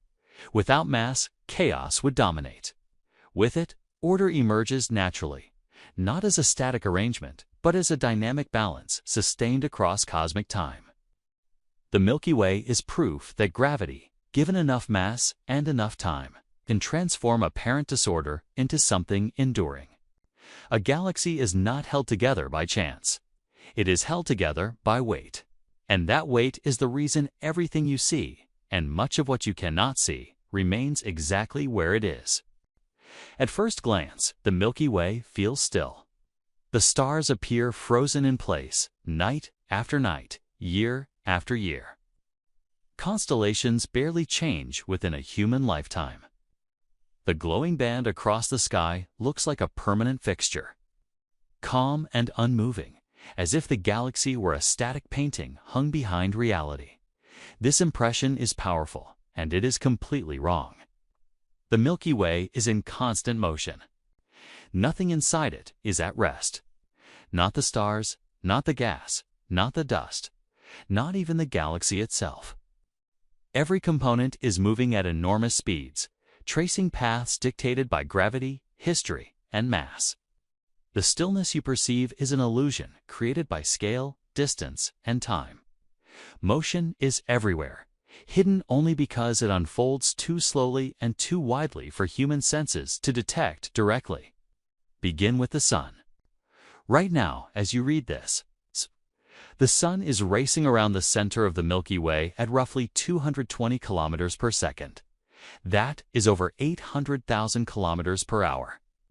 At that speed, you could circle Earth more than 20 times in a single hour. And yet, this motion feels non-existent. The ground beneath your feet does not vibrate. The sky does not blur. Life proceeds as if nothing is happening. This disconnect between speed and sensation is the first hint that your intuition is not equipped for galactic motion. The sun is not exceptional in this regard. Nearly every star in the Milky Way follows a similar fate, orbiting the galactic center along paths shaped by the combined mass of stars and dark matter. Some stars move faster, some slower. Some follow nearly circular orbits. Others trace elongated, tilted paths that carry them far above and below the galactic disk. But all of them are in motion, bound to the same gravitational system. Multiply this by hundreds of billions. The Milky Way is not a static collection of stars. It is a vast, rotating system, more like a slow, colossal storm than a rigid structure. Stars stream around the center in organized patterns, while gas clouds swirl, collide, and collapse. Spiral arms sweep through the disk not as fixed objects, but as moving density waves that compress matter as they pass. Even the shape of the galaxy is an expression of motion. Spiral arms exist because stars and gas respond collectively to gravity and rotation. They are regions where matter bunches up temporarily, like traffic jams on a highway. Individual stars enter these regions, slow slightly, then exit again, continuing on their independent journeys. The arms persist, but the stars within them are constantly changing. This means the Milky Way you see is never the same Milky Way from one moment to the next. The changes are subtle, imperceptible on human timescales, but they are relentless. Over millions of years, stars migrate inward and outward. Orbits shift. Structures evolve. What appears permanent is only persistent. Hidden activity is not limited to stars. Vast clouds of gas move through the galaxy at hundreds of kilometers per second. Some follow orderly orbits, while others are stirred by turbulence, shockwaves, and explosions from dying stars. When massive stars end their lives as supernova, they inject enormous amounts of energy into their surroundings, sending shock fronts racing outward and stirring the interstellar medium into motion. These shockwaves can travel for thousands of light years, compressing gas, triggering new star formation, and reshaping entire regions of the galaxy. None of this is visible to the naked eye. None of it announces itself quietly. It happens continuously, everywhere, hidden behind the calm appearance of the night sky. Even the galactic center is in constant turmoil. Near the core of the Milky Way, stars orbit at extreme speeds, responding to the intense gravitational pull of the dense central region and the supermassive black hole at its heart. Some stars complete orbits in just a few years, whipping around the center at thousands of kilometers per second. Gas clouds there are stretched, heated, and torn apart, forming swirling structures that change on timescales far shorter than the age of the galaxy. Yet from Earth, the center of the galaxy appears as a steady glow, softened by dust and distance. The violence and speed are invisible, masked by scale. Zoom out further, and the motion becomes even more dramatic. The Milky Way as a whole is moving through space. It is not anchored to anything. It is traveling at hundreds of kilometers per second relative to the cosmic background, drawn toward concentrations of mass in the local universe. Along with its neighboring galaxies, it participates in larger flows that stretch across millions of light years. At the same time, the galaxy is slowly falling toward Andromeda.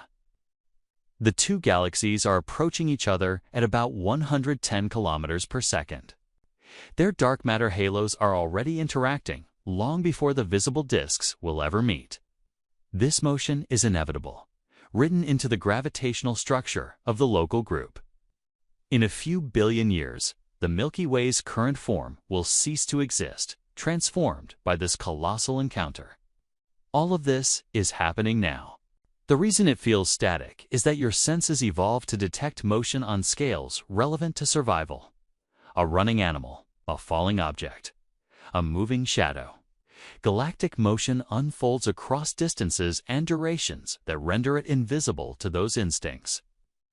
When change is slow relative to your lifespan, it registers as permanence. This is where motion framing becomes essential.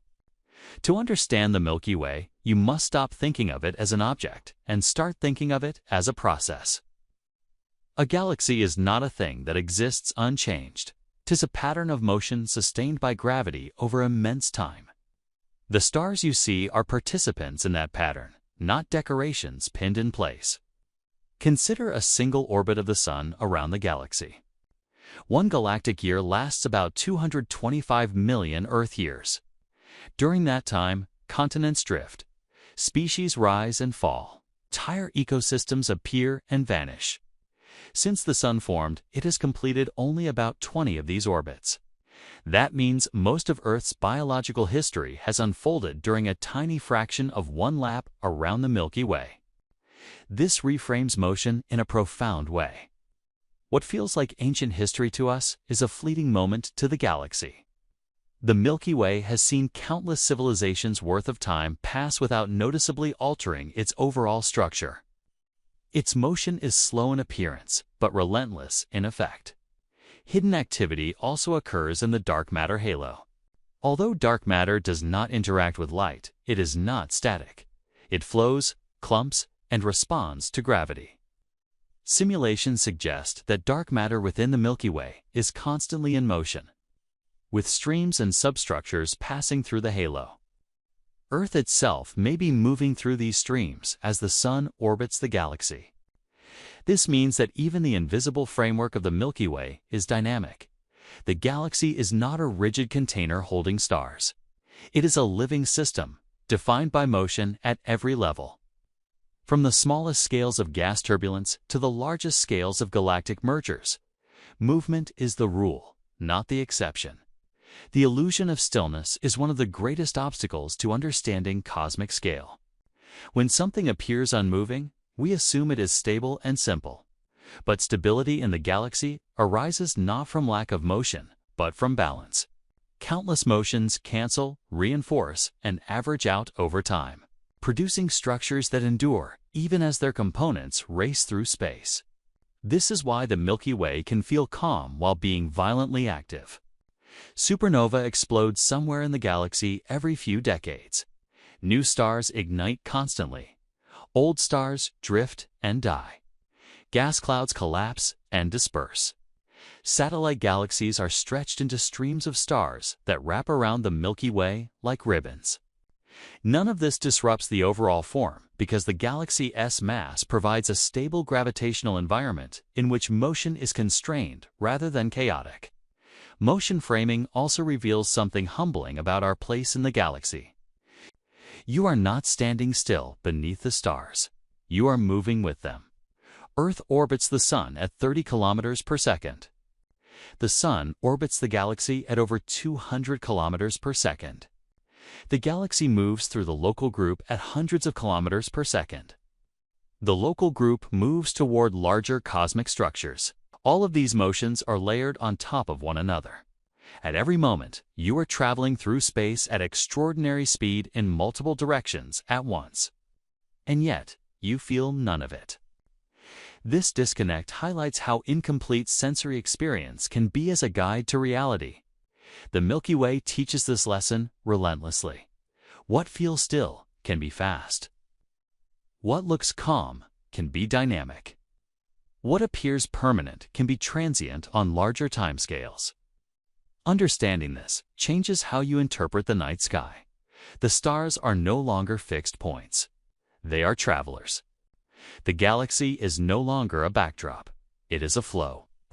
The Milky Way is not something you observe from the outside, something you are carried along by moment, orbit by orbit. Hidden activity also implies hidden futures. The current arrangement of stars, arms, and clouds is temporary. Over millions of years, the Sun's orbit will shift slightly. It may pass through spiral arms, regions with higher densities of stars and gas. These passages could influence the solar system's environment, altering radiation exposure or comet activity. The galaxy's motion has consequences, even if they unfold slowly. On longer timescales, mergers and interactions will reshape the Milky Way entirely. The calm disk will thicken. The spiral pattern will fade. New structures will emerge. Motion ensures that the galaxy you know is not the galaxy that will exist forever. And yet, through all this motion, there is continuity. The Milky Way remains recognizable because its mass governs its dynamics. Motion does not destroy structure when it is properly constrained. It sustains it. Just as the motion of planets maintains stable orbits rather than causing collisions. The motion of stars within the Milky Way maintains the galaxy rather than tearing it apart. This balance between speed and stability is one of the galaxy's most remarkable features. The night sky invites stillness. It feels timeless, distant, unchanged. But behind that impression lies a universe in motion, operating at speeds and scales that dwarf human experience. The Milky Way is not a silent witness to cosmic history. It is an active participant, constantly moving, evolving, and reshaping itself. Once you internalize this, the stars feel different. They are no longer distant lights frozen in place. They are companions on a shared journey through space and time. You are moving with them, bound by gravity, carried along by the mass of the galaxy itself. The Milky Way does not stand still so that you can admire it. It moves relentlessly, whether you notice or not. And understanding that motion is the key to seeing the galaxy not as a static object, but as a dynamic system that has been in motion since its birth. Then will remain so long after the night sky you recognize has changed beyond recognition. The moment you begin thinking about the sun as something that moves, the scale of time starts to stretch in uncomfortable ways. We are so used to thinking of the sun as fixed, as a constant presence rising and setting in predictable rhythms, that it's easy to forget it is not anchored to anything. It is not the center of the universe. It is not even stationary within its own galaxy. It is a traveler, bound to a much larger clock that measures time very differently from the one we live by. The sun orbits the center of the Milky Way. This single fact quietly reshapes everything you think you know about time. The path is vast, almost circular, carrying the sun through the galactic disk at a distance of roughly 27,000 light-years from the center. Along this path, the sun moves at extraordinary speed, yet the journey is so long that speed becomes almost irrelevant. One complete orbit takes about 225 million years. That span of time is known as a galactic year, 225 million years. Pause on that number for a moment, not as a statistic, but as a frame of reference. On Earth, we measure time in seconds, days, and years, because those units map onto human experience. A year feels meaningful. A lifetime feels significant. Civilizations rise and fall on timescales we can almost hold in our minds. But a galactic year does not care about those scales. It dwarfs them. Since the Sun formed roughly 4.6 billion years ago, it has completed only about 20 orbits around the Milky Way. 20. That means everything that has ever happened on Earth, from the first simple life to the present moment, has unfolded during a handful of laps around the galaxy. Human history occupies a vanishingly thin slice of a single orbit. This is temporal awe in its purest form. It is not just about how long something lasts. It is about realizing that the dominant rhythms of the universe operate on timescales where entire epochs of Earth's history register as brief flickers. When the Sun last completed a full orbit, dinosaurs were already extinct, mammals were diversifying, and the continents were in different positions than they are today. When it completed the orbit before that, complex life had only just begun to recover from one of the largest mass extinctions in Earth's history. If you rewind further, the perspective becomes even more unsettling. During the Sun's first orbit around the Milky Way, Earth itself was still forming. The planet was a molten surface bombarded by debris.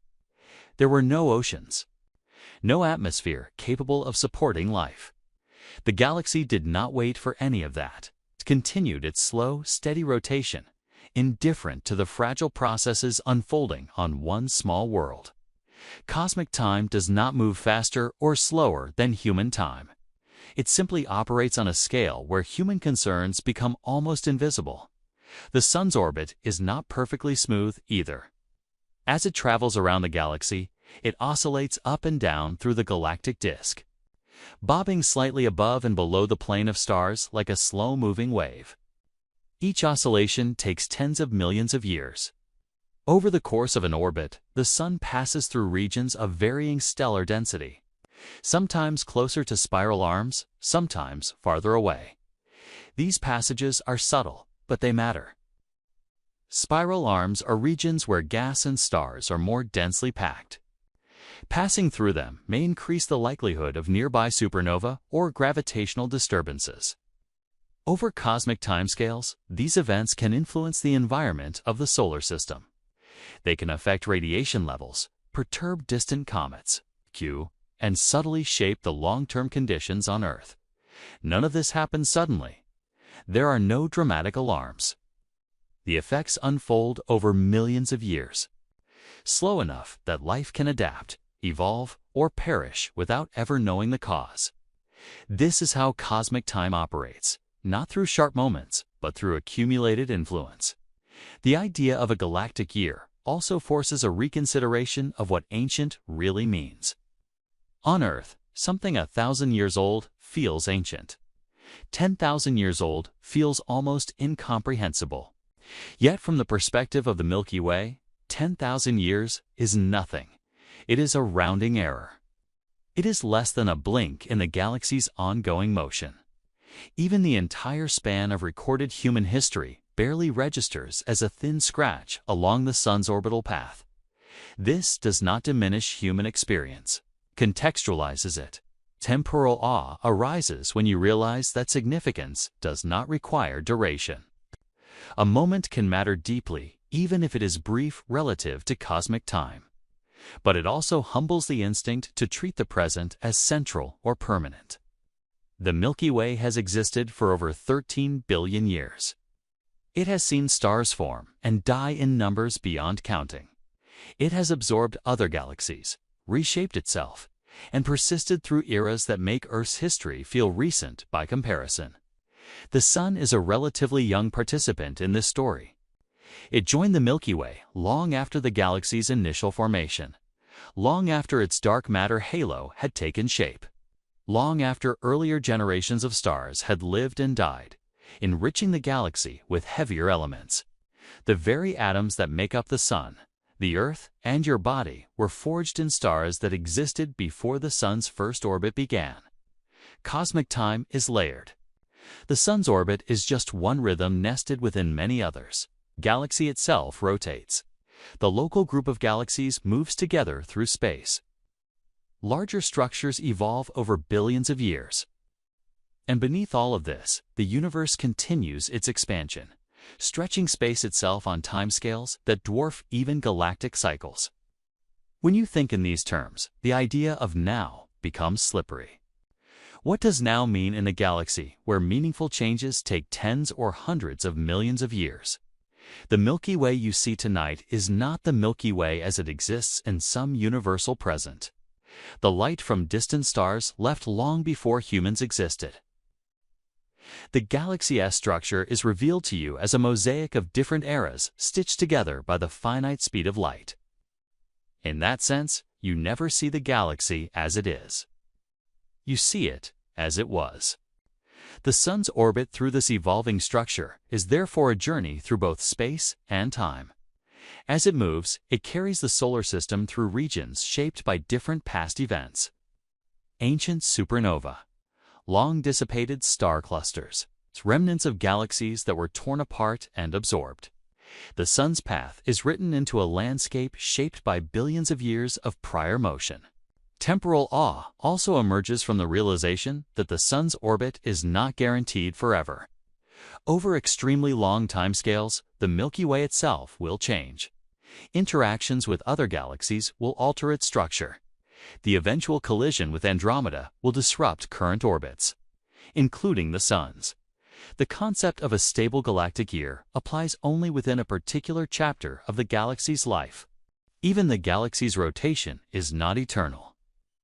Far in the future, long after the Sun has exhausted its fuel and Earth has ceased to exist, the Milky Way will merge with Andromeda to form a new galaxy. The familiar spiral pattern will be erased.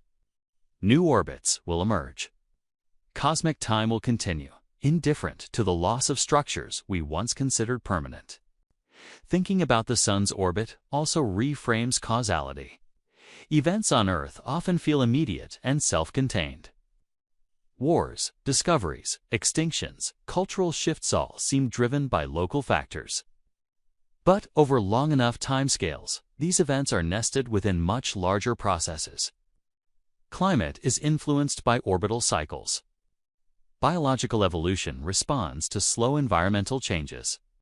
Even mass extinctions may be linked indirectly to cosmic events unfolding over millions of years.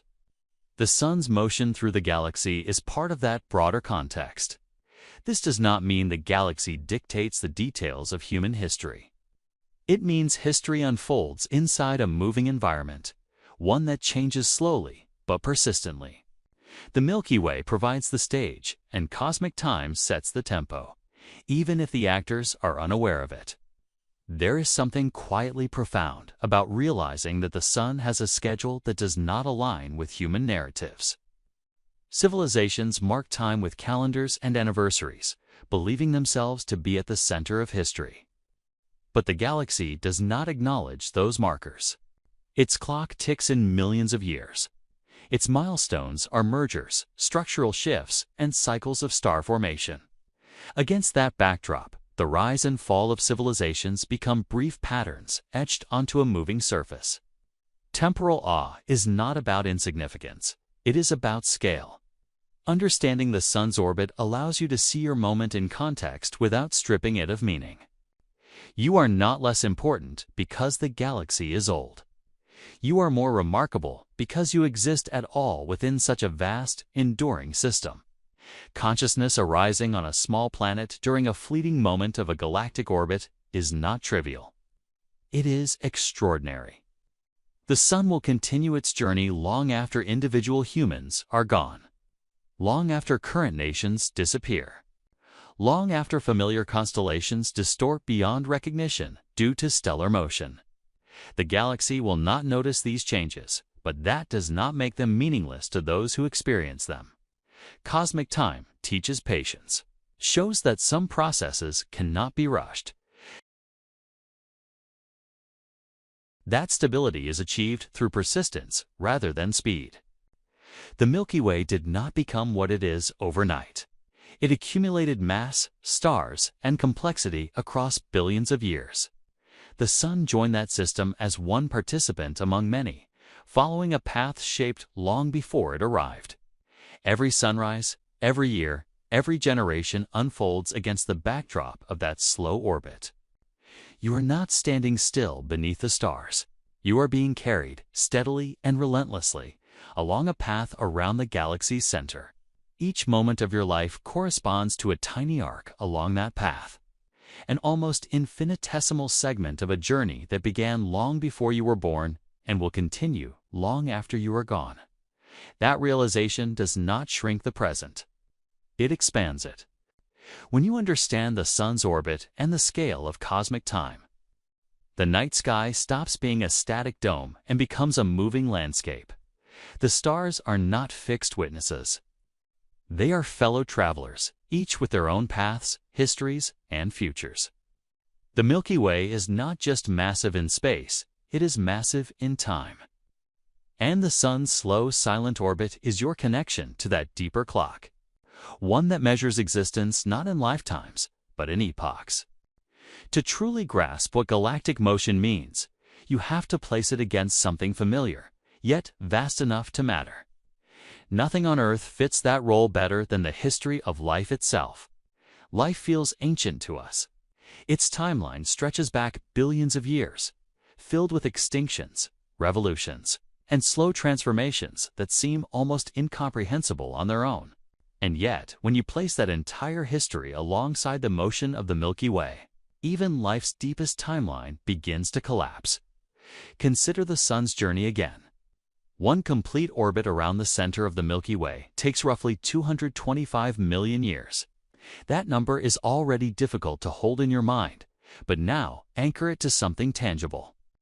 225 million years ago, dinosaurs dominated Earth. Flowering plants were still emerging. Mammals existed, but only as small, mostly nocturnal creatures living in the shadows of much larger animals. The world looked alien compared to today. That entire era represents just one galactic year. Now expand your view. Complex life on Earth has existed for about 600 million years. That includes the rise of animals, the colonization of land, the emergence of forests. Reptiles, mammals, birds, and eventually humans. From the first simple multicellular creatures to the present moment. All of that has unfolded in less than 3 full orbits of the Sun around the Milky Way. 3. This is where humility begins to set in. Not as an abstract idea, but as a visceral realization. The story of life, which feels impossibly long and rich from a human perspective, barely registers as motion to the galaxy. Entire evolutionary revolutions happen while the Sun traces a small arc along its path. Mass extinctions that reset the trajectory of life occur faster than the galaxy completes a fraction of a turn. Go further back. Life itself emerged on Earth roughly 3.8 billion years ago. Single-celled organisms began replicating in ancient oceans, slowly altering the planet's chemistry. Oxygen accumulated. Cells became more complex. Multicellularity eventually arose. All of this took billions of years, and yet, since life began, the Sun has completed only about 16 or 17 orbits around the Milky Way. That means the entire biological history of Earth fits comfortably within fewer than 20 galactic years. This comparison collapses perspective in a way numbers alone cannot. Forces you to confront how different scales of time coexist without regard for one another. To the galaxy, life's grand narrative is a brief subplot. To life, the galaxy's motion is an almost imperceptible background condition. Neither perspective is wrong. They simply operate at radically different scales. Now consider human history. Modern humans have existed for roughly 300,000 years. Agriculture arose about 10,000 years ago. Written history covers only a few thousand years. Entire civilizations, empires, and cultures rise and fall within spans that do not even register as measurable fractions of a galactic orbit. All of recorded human history occupies less than 1/10,000th of a single galactic year. From the galaxy's point of view, human civilization is not even a blink. It is closer to a rounding error. This realization is not meant to diminish human experience. It reframes it. Significance does not come from duration. It comes from context. The fact that conscious beings capable of reflecting on cosmic motion exist at all, even briefly, within such a vast system, is remarkable. But it does strip away the illusion that our timeline is central or representative. Perspective collapse happens when you realize how many times Earth has completely reinvented itself while the galaxy continued its slow rotation, largely unchanged. Consider mass extinctions. Earth has experienced at least 5 major ones.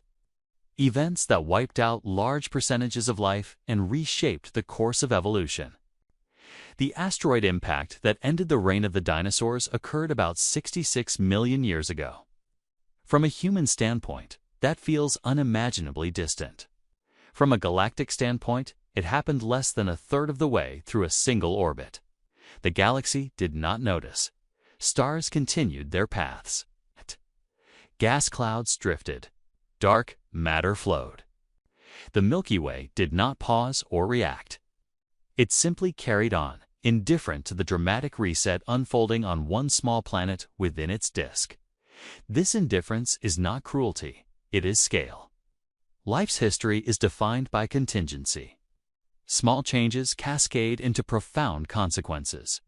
A slightly different climate, a different impact angle. A subtle shift in chemistry can alter the entire trajectory of evolution. Galactic motion, by contrast, is defined by mass and gravity. It changes slowly, predictably, governed by forces that average out local chaos over immense distances and times. The collision of these two regimes' fragile biological history and relentless cosmic motion is where humility deepens. Every species that has ever lived existed during a narrow window of galactic motion. Entire lineages appear, diversify, and vanish while the sun moves a few degrees along its orbit. Even dominant species, ones that reshape ecosystems and persist for millions of years, occupy only a tiny segment of the galaxy's timeline. Humans often measure success in generations. Galaxies measure change in hundreds of millions of years. Perspective collapse also alters how you think about permanence. It is easy to assume that because something has existed for a long time, it is stable or enduring. Life on Earth has persisted for billions of years, surviving dramatic upheavals. That endurance feels impressive, and it is. But when placed against galactic timescales, it becomes clear that even life's resilience operates within a much larger, slower-moving system. The Milky Way existed long before life emerged on Earth. It will exist long after Earth is no longer habitable. Life's entire arc is nested inside a broader structure that does not depend on it. This does not render life meaningless. It highlights its improbability. Life did not arise because the galaxy demanded it. It arose because conditions happened to allow it, briefly, in one small corner of a much larger system. That fact makes life more precious, not less. It emphasizes how narrow the window is, how contingent the outcome. There is also a sobering lesson here about change. On Earth, change often feels urgent. Climate shifts over centuries feel catastrophic. Political changes over decades feel decisive. Technological change over years feels overwhelming. And all of these perceptions are valid within human and ecological timescales. But from a galactic perspective, these changes are almost instantaneous. That does not mean they do not matter. It means they matter locally, not cosmically. Perspective collapse occurs when you hold both truths at once. Human-scale events are profoundly important to humans. They're almost irrelevant to the galaxy. Both statements can be true simultaneously without contradiction. This duality is uncomfortable because it resists simple narratives of importance.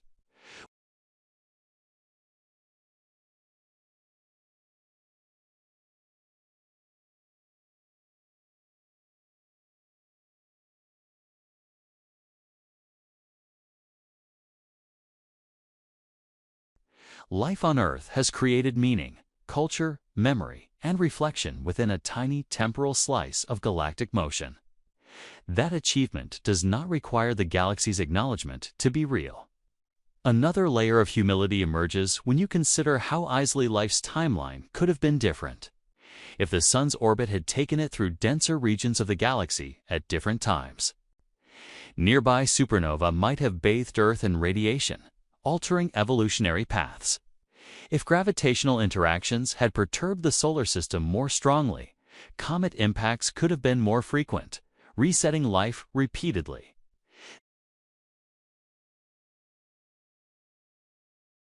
Life's history is therefore not just an Earth story.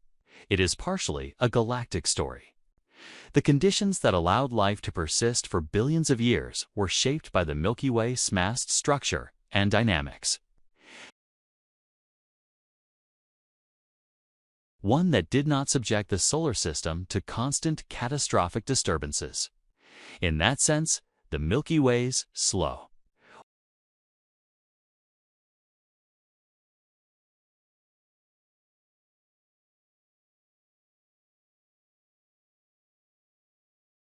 In a few billion years, the Milky Way will collide with Andromeda.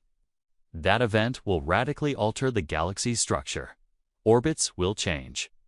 The environment around the Sun, if it still exists, will be transformed.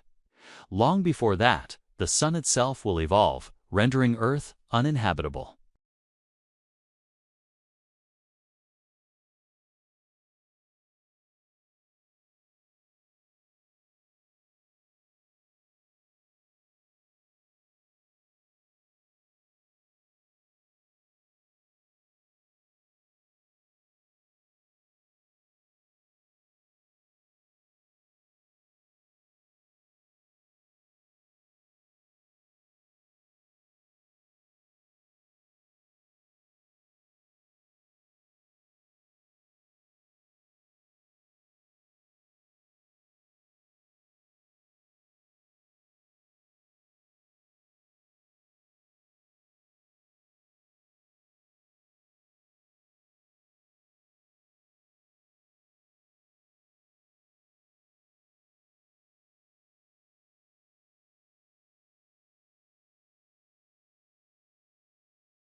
The galaxy provides continuity. Life provides experience. From the galaxy's perspective, life is fleeting. From life's perspective, the galaxy is eternal. Both perspectives are incomplete on their own. Together, they offer a more honest picture of reality. Perspective collapse also dissolves the illusion that progress is guaranteed.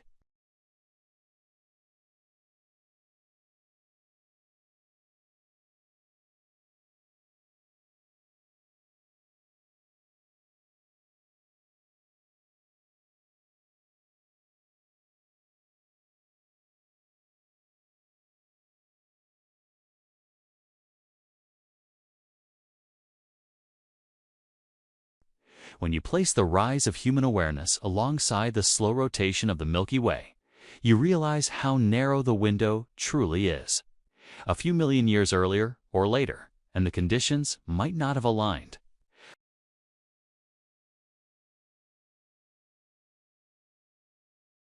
This realization encourages humility without despair.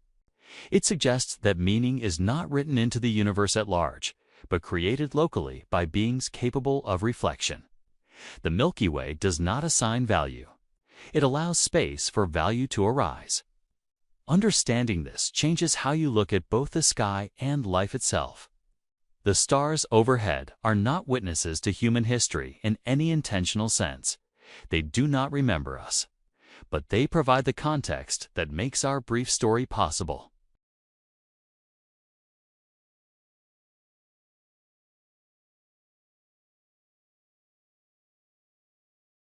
Life's entire history fits inside a handful of galactic orbits. That fact does not make life trivial, it makes it rare. Humility, in this sense, is not about insignificance. 'Tis about proportion. It is about recognizing that our story is one thread woven into a vast tapestry that neither begins nor ends with us. Perspective collapse invites you to hold awe and modesty together.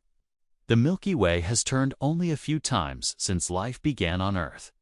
During those turns, oceans formed, continents drifted, species evolved, consciousness arose, and beings capable of wondering about galaxies appeared. That convergence is extraordinary, even if it occupies only a tiny slice of cosmic motion. When you look at the night sky with this understanding, the galaxy no longer feels like a backdrop to human history.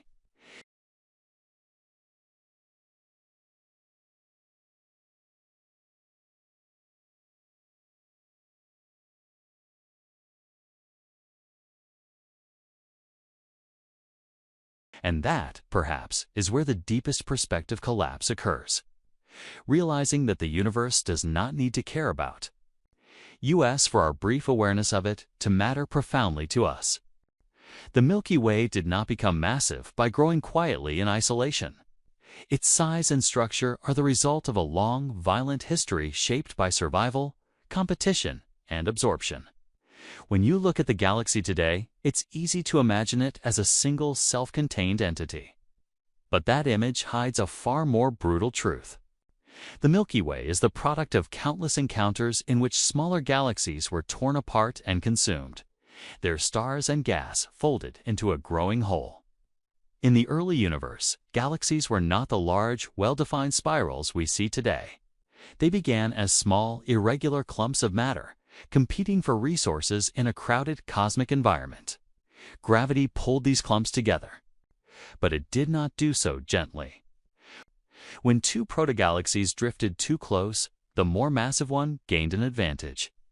Its stronger gravitational pull distorted the smaller system, stretching it, heating it, and eventually ripping it apart. This process is known as galactic cannibalism, and it is not rare or exceptional. It is the default mode of growth for large galaxies like the Milky Way. Over billions of years, the Milky Way has absorbed dozens, possibly hundreds, of smaller galaxies. Some were little more than loose collections of stars. Others were structured systems with their own histories, star populations, and internal dynamics. None survived intact. As they fell into the Milky Way's gravitational field, tidal forces stripped stars from their edges, pulling them into long, looping streams that wrapped around the galaxy. Over time, these streams dispersed, their stars settling into the Milky Way's halo and disk. What remains of these encounters is not a neat record, but a faint archaeological trace written across the sky. Astronomers can still see the remnants of past mergers today. The Milky Way's halo is threaded with stellar streams, elongated ribbons of stars moving together through space. These streams are the fossil remains of galaxies that no longer exist as independent systems. Their stars now belong to the Milky Way, even though they were born elsewhere, under different conditions in different cosmic neighborhoods. This contrast is striking. The Milky Way appears unified and stable, yet it is built from fragments of destruction. Some of these mergers were relatively small, involving dwarf galaxies that barely registered against the Milky Way's growing mass. Others were more substantial, events that significantly reshaped the galaxy's structure. One such merger, often called the Gaian-Enceladus or sausage event, occurred around 10 billion years ago. A sizable galaxy plunged into the Milky Way, contributing a large population of stars to the halo and altering the motions of existing stars. This was not a gentle assimilation. It was a collision on galactic scales, one that left lasting scars still detectable in stellar motions today. The survival narrative here is subtle but relentless. In a universe governed by gravity, mass confers advantage. Larger systems grow larger by capturing smaller ones. Those that fail to gain mass are more likely to be absorbed. Over time, this creates a hierarchy, where a few dominant galaxies emerge, surrounded by a population of satellites and remnants. The Milky Way is one of those survivors. Its mass allowed it to endure repeated mergers without losing coherence. Smaller galaxies were disrupted by these encounters, but the Milky Way absorbed the energy and matter, growing stronger in the process. Its dark matter halo played a crucial role here, acting as a gravitational buffer that softened the impact of mergers and prevented the galaxy from being torn apart by its own growth. Contrast this with what happens to the smaller galaxies. As they approach the Milky Way, their stars begin to feel competing gravitational pulls. The side closer to the Milky Way is tugged more strongly than the far side, stretching the system. Over time, this differential pull overwhelms the galaxy's internal gravity. Stars are stripped away, drifting into the Milky Way's halo. Gas is removed, shutting down star formation. Eventually, the galaxy loses its identity, reduced to debris. This is not a sudden death. It unfolds over hundreds of millions, sometimes billions, of years. From the outside, it would look like a slow unraveling rather than a dramatic explosion, but the outcome is the same. The smaller galaxy ceases to exist as an independent entity. The Milky Way's disk also bears the imprint of this violent growth. Some of its thickness and stellar populations are thought to result from past mergers that heated the disk, jostling stars into more inclined orbits. Even the distribution of elements within the galaxy reflects its cannibalistic history. Stars born in different galaxies carry distinct chemical signatures, allowing astronomers to trace their origins long after their parent systems have vanished.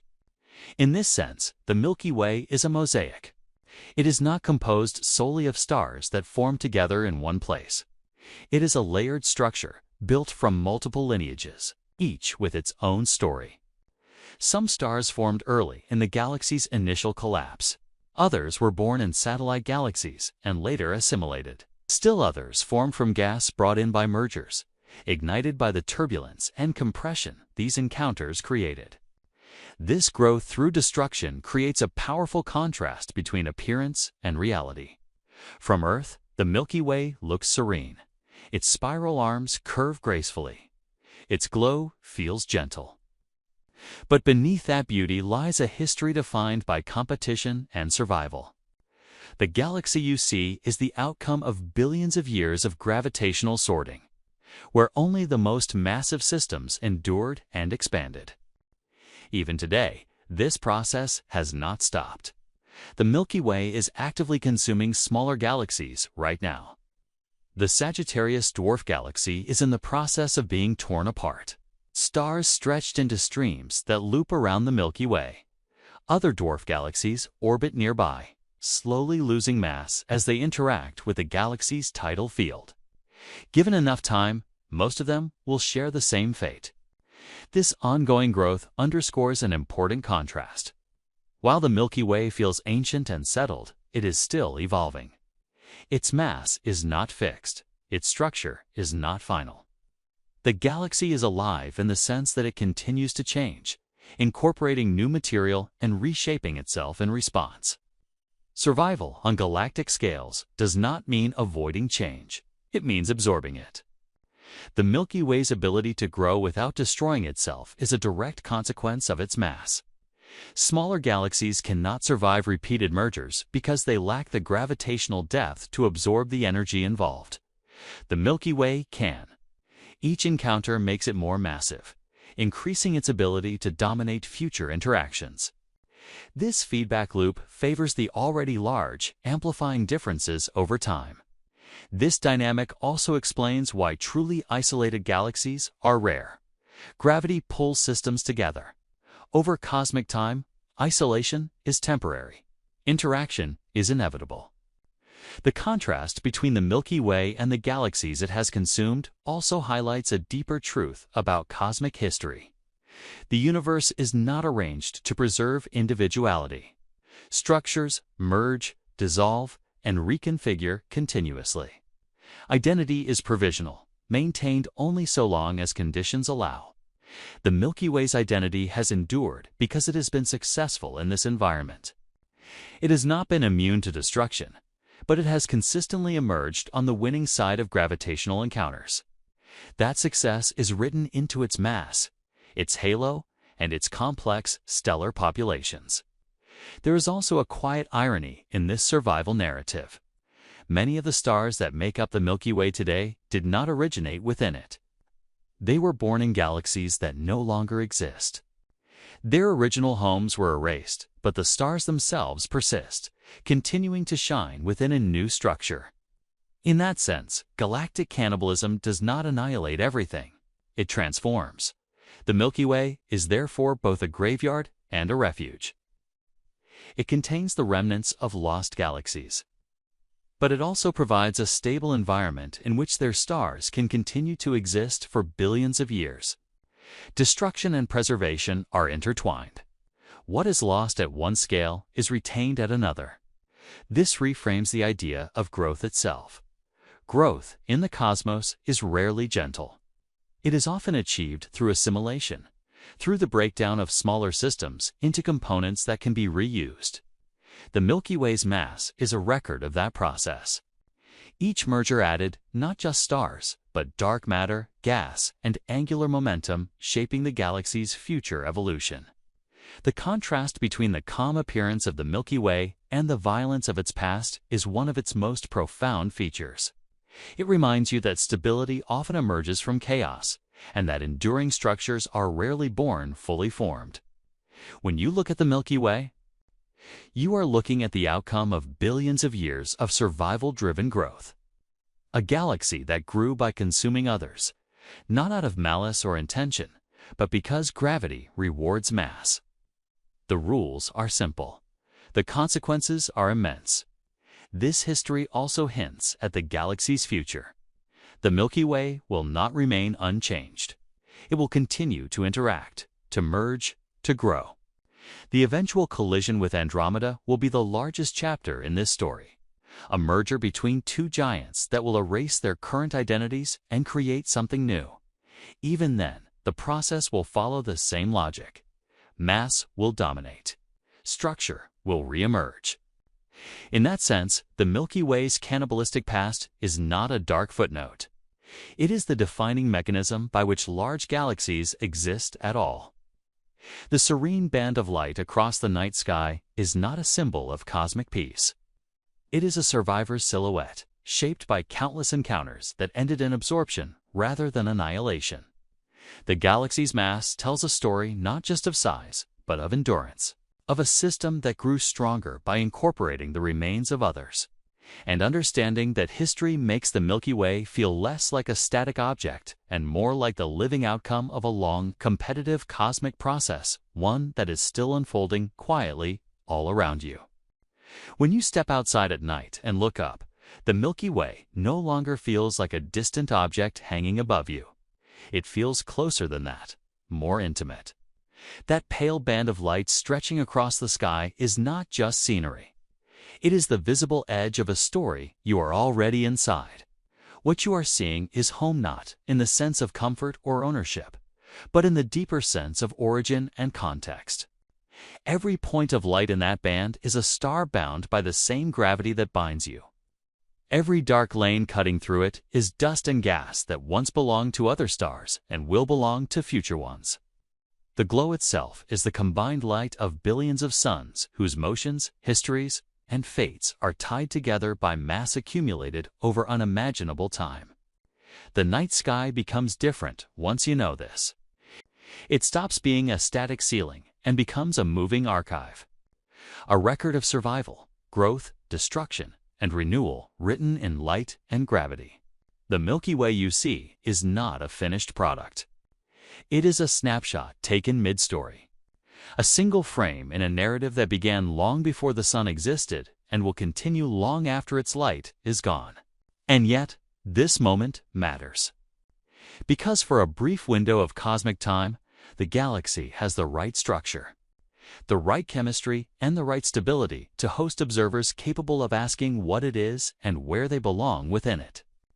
That capacity is not guaranteed anywhere else. It arose here because the Milky Way was massive enough to hold itself together, patient enough to recycle matter, and resilient enough to persist through chaos. When you look at the Milky Way now, you are not just looking outward. You are looking inward, at the larger system that shaped the conditions for your existence. The atoms in your body were once part of that glowing band. They traveled through stars, through gas clouds, through generations of change, and eventually found their way into you. The galaxy is not something you visit with your eyes. It is something you carry. This reframing softens the distance between the personal and the cosmic. The Milky Way is not an abstract concept reserved for astronomy textbooks. It is the environment that has quietly influenced every moment of Earth's history. It guided the sun's path. It shaped the chemical richness of the solar system.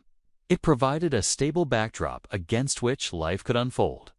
Its mass determined what stayed nearby and what was lost. In that sense, the galaxy is not just where things happened. It is why they could happen at all.